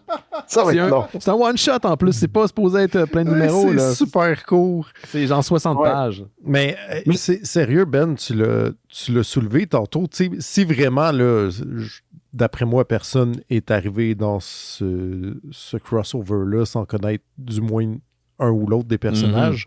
Mais mettons, t'arrives de là, pis t'es comme moi, je connais ni un ni l'autre, mais il paraît que c'est cool. Tu lis ça, tu reviens-tu à ces personnages-là? Jamais. C'est super déplaisant. Mais en même temps, qui connaît pas au minimum Batman? Peut-être que Spawn... Non, mais on va dire, si c'est l'introduction de quelqu'un de ces deux personnages-là, c'est comme... À part si t'es un gosse de tellement d'angst adolescent, Mais tu dis, ah, these guys are cool. Mais en même temps, c'est ça, la BD, puis je veux pas défendre qu'est-ce qui est indéfendable. Je veux pas essayer de dire au monde à la maison que cette BD-là est extraordinaire puis que c'est du génie, au contraire. Mais il faut contextualiser dans laquelle elle a été sortie, l'époque dans laquelle elle a été sortie. Puis je pense que pour l'époque, c'était comme de shit de rencontrer, de voir une rencontre entre deux personnages des années 90 de la BD de super-héros qui est important. Je pense que les gens qui lisaient pas ça pour justement l'histoire. Parce que l'histoire est extrêmement basique. Puis écoute, je l'ai pas lu, je l'ai lu il y a pas si longtemps, puis j'en oublie des bouts. C'est juste qu'il s'ostine pendant 60 pages. Puis... Ouais, mais c'est essentiellement ça. Là. Après l'histoire, puis la méchante, puis les robots, c'est vraiment très, très, très accessoire. Ouais. Ce qu'il faut que tu retiennes de ça, c'est que Batman puis Spawn, ils s'aiment pas. Ils s'aiment pas, puis dès le départ, il n'y a rien, en fait. Un blâme l'autre. La manière que Batman regarde les bums, c'est comme... Ouais, ça, c'est weird. C'est comme... t'es riche, t'es milliardaire, fait que je comprends ton point de vue. Il méprise, là, tu sais, quand il... Oui, c'est ça. Mais moi, tu sais, je m'y attends quand même, tu sais. C'est un crossover, tu l'as dit tantôt, ça fait partie des cas il va y avoir un malentendu, ils vont se tapocher au début, puis après ils vont team up. Mais c'est tout le long. Mais je m'attendais pas à un tel déploiement de testostérone. Là. Y a, pour vrai, là, ça frôle une monnaie, c'est quasiment si les dialogues, c'est genre 10 pages de toi, tu pues. Non, c'est toi qui pues. C'est vrai non, que je te dis, c'est toi qui pues. Puis j'étais comme sérieux, là, c'est ça que vous faites? Genre, c'est très enfantin. Limite outré, là. Tu sais, je m'attendais pas. Je m'attendais à ce que ça soit de son époque et un peu cliché, mais là, j'étais comme. Ça n'a jamais été bon, ces dialogues-là. Là. C'est ce qui m'a marqué le plus. C'est pas tant le dessin, c'est pas l'approche, c'est pas la fameuse approche. This is the city. The cities are organism. And there's like criminals. I'm the solution. C'est comme, OK, on s'attend à ça là, de Batman des années 90. Là. Mais j'ai été surpris comme vous à quel point les deux s'ostinent comme des kids tout le long. Tu sais, Cliff, je sais que t'as 2 filles, t'as 2 enfants. Je pense que tes enfants, quand ils s'ostinent, ils sont plus matures que Batman puis Spawn dans la série, genre. Challenge accepted. Non. À un moment donné, ils font équipe, puis je sais pas si ça se veut taquin, leur dynamique, mais c'est pas comme ça que moi je l'ai interprété. Ils s'aiment pas, puis ils s'ostinent tout le temps. Genre. OK, ils ont fait équipe, mais tu pues pareil, là. Oublie pas que tu pues. Oui, c'est ça, exactement. Ouais. Hey, les gars, là. Puis, non, mais il y avait quand même une joke qui était correcte. Il fait une fois une joke, c'est-tu Elseworlds? C'est parce que c'est Batman et Spawn qui sont dans un autre monde. C'est pas le monde de DC qu'on connaît, puis c'est pas le monde de Image qu'on connaît. Fait que c'est un Elseworld. Comme le petit joke Elseworlds. C'est un bum qui dit ça. Puis à un moment donné, il insulte Clark. Parce qu'il dit, t'es tellement con, t'es plus con que Clark. Tu sais, il est en train de dire à Spawn, genre, l'identité secrète de Superman. Qu'est-ce que tu fais, dude? T'es pas supposé être un des hommes les plus brillants de la planète, puis t'es en train de révéler l'identité du plus grand héros de la planète. C'est ça. Tu sais, l'histoire, je m'attendais à. Tu sais, c'est assez straightforward, là, comme qu'est-ce qui l'amène à New York. Ils se font contrôler les deux par une femme qui se présente comme étant quelqu'un qui a des œuvres caritatives, mais qui finalement utilise comme de la drogue pour contrôler les leaders mondiaux. Mais à la fin, le dessin, là, la séquence finale sur le bateau, là, contre des robots, il y a cette rencontre entre des leaders mondiaux, puis des militaires haut placés, puis le président est là aussi à un moment donné, puis là, je comprenais plus rien. Au niveau du dessin, l'affrontement final, là, dans la carcasse du vaisseau, j'avais de la misère à voir ce qui était quoi. C'était tellement chargé. Le reste du temps, OK, je trouvais ça pas particulièrement beau, mais au moins, on s'y retrouvait. Là, man, genre, mon appréciation a pris le décor. J'étais complètement largué. Je te file un peu. En fait, moi, je me suis demandé si j'ai pas j'avais pas un problème de format parce que ça fait une couple de mois que j'arrive plus à lire parce qu'on va pas se cacher qu'on n'achète pas 100% des BD qu'on lit pour le show. Puis que j'arrive plus à les ouvrir sur ma tablette, fait que j'ai lu sur l'ordi. Fait que des fois, il y a des problèmes, le format est pas adapté. Là. On va régler ça tout de suite. C'est quoi c'est une tablette iPhone que tu as? Oui, c'est un vieux iPad. Là, OK, je vais t'envoyer l'application que tu devras te procurer. Mais moi, j'ai un vieux iPad. C'est pas l'application qui marche pas, c'est quand on voit un lien Dropbox, j'arrive plus à ouvrir le Dropbox. Ah, OK. Ben, on ira dans le technique, mais tu peux pas parce que c'est zippé. Mais là, on est en train de dévoiler toutes nos affaires au mystérieux. Là, fait que... Ouais. Ben, ceci dit, donc, je pense, tu sais, j'ai un problème à avoir une splash page ou des grandes cases faites sur le long, puis ça, il y en avait beaucoup. Fait que là, j'étais comme, OK, tu sais, je trouve pas que le dessin est super clair à la base, mais c'est peut-être un peu dû du fait que je le regarde pas dans le bon format non plus. Là. Ouais. Mais c'est vrai que, tu sais, j'étais comme, OK, c'est qui? Où est-ce qu'il s'arrête, ce personnage-là? C'est quoi cette grande draperie-là? Elle va où, là? Ouais. Il y a bien de ça. Il y a beaucoup de mais je sais ça, tu sais, je sais que c'est un style qui a fait école puis qu'il y a bien du monde qui tripe sur Todd McFarlane, puis je respecte ça. Moi, c'est pas personnellement mon jam. Puis, tu sais, je trouve pas ça. J'ai déjà lu du plus vieux et je trouve, à mon sens, plus laid McFarlane. Tu sais, je trouve que ce qu'il faisait, mettons, tu sais, Pre-Spawn sur l'incroyable Hulk, je trouve ça laid, ça Ah oui, moi j'aimais beaucoup. Ben, je pense qu'il fallait être là à l'époque. Puis je l'étais pas. T'étais là aussi, Laurent, fais pas semblant. Ben, j'ai embarqué plus tard, mettons. Oui, c'était un Laurent. Oui, ben c'est ça. J'étais pas là dans Hulk, mettons. Mais c'est ça. Fait que c'est comme pour moi, en tout cas, j'ai bien de la misère avec cette période-là. Mais ça, j'ai trouvé ça moins pire que je pensais, mais néanmoins un peu flou. Je pense que ce qui aide pas aussi, là, parce que là, je la feuillette pendant qu'on parle, oui, on s'entend que le dessin, c'est pas le top, mais la coloration. Les premières... Non, c'est pas... Bon, écoute, ça c'est de son époque. Mais la coloration, qui, à cette époque-là, était dans les balbutiements de la coloration dans Photoshop, là, où est-ce que c'était une profession qui était en émergence, et comme n'importe quel outil, regardez n'importe quel outil qui sort, là, on est fasciné par l'outil avant le résultat. Et là, ce qui fait que les gens qui coloriaient à l'époque, du shading, des ombres, des effets, de la lumière qui n'est pas supposée être là, mais il y en a partout, c'est saturé, autant au niveau de la colorimétrie. C'est coloré, mais aussi c'est saturé au niveau de la quantité d'effets qu'on appose. Ça n'arrête plus. Puis ça aide pas à la lecture. Parce que je la regarde, là, la même BD en noir et blanc, je pense que ça aiderait grandement l'appréciation. Un noir et blanc, là, ça n'aurait pas été le top encore une fois, mais ça aurait aidé à la lecture. Il y a pas... Tout est au même niveau. Tout est saturé, genre à 10, à 100%, sur toutes les pages, dans toutes les cases. Puis ça fait que c'est... Ça fait mal. Ça fait mal. Colorimétrie, merci Étienne en ligne. Ouais. C'est ça. Je vais parler de la page finale, ou les dernières deux pages, parce que, tu sais, il gagne, puis il dit, Spawn, ça semble que c'est le gars qui est présenté comme le plus raisonnable. Il dit, hey, on a sauvé la ville, peut-être le monde entier. Tu sais, on pourrait, tu sais, en anglais, l'expression bury the hatchet. Y a-t-il une expression semblable en français? Oui, c'est... enterrer la hache de guerre. Enterrer la hache de guerre. OK, bon, mais enterrer la hache de guerre, puis là, Batman se retourne et dit « Bury this », puis il pitch son batarang d'en face de Spawn. En plein milieu de la face. Ouais. En plein milieu de la face, t'as toute une page. J'avais déjà oublié que ça finissait. Mais moi, c'est comme... C'est ce que j'avais appris que la cicatrice qu'il porte dans les BD vient de ça, et c'est canon. Non. C'est pour ça, oui, c'est pour ça que Spawn a cette cicatrice-là dans la face dans les BD.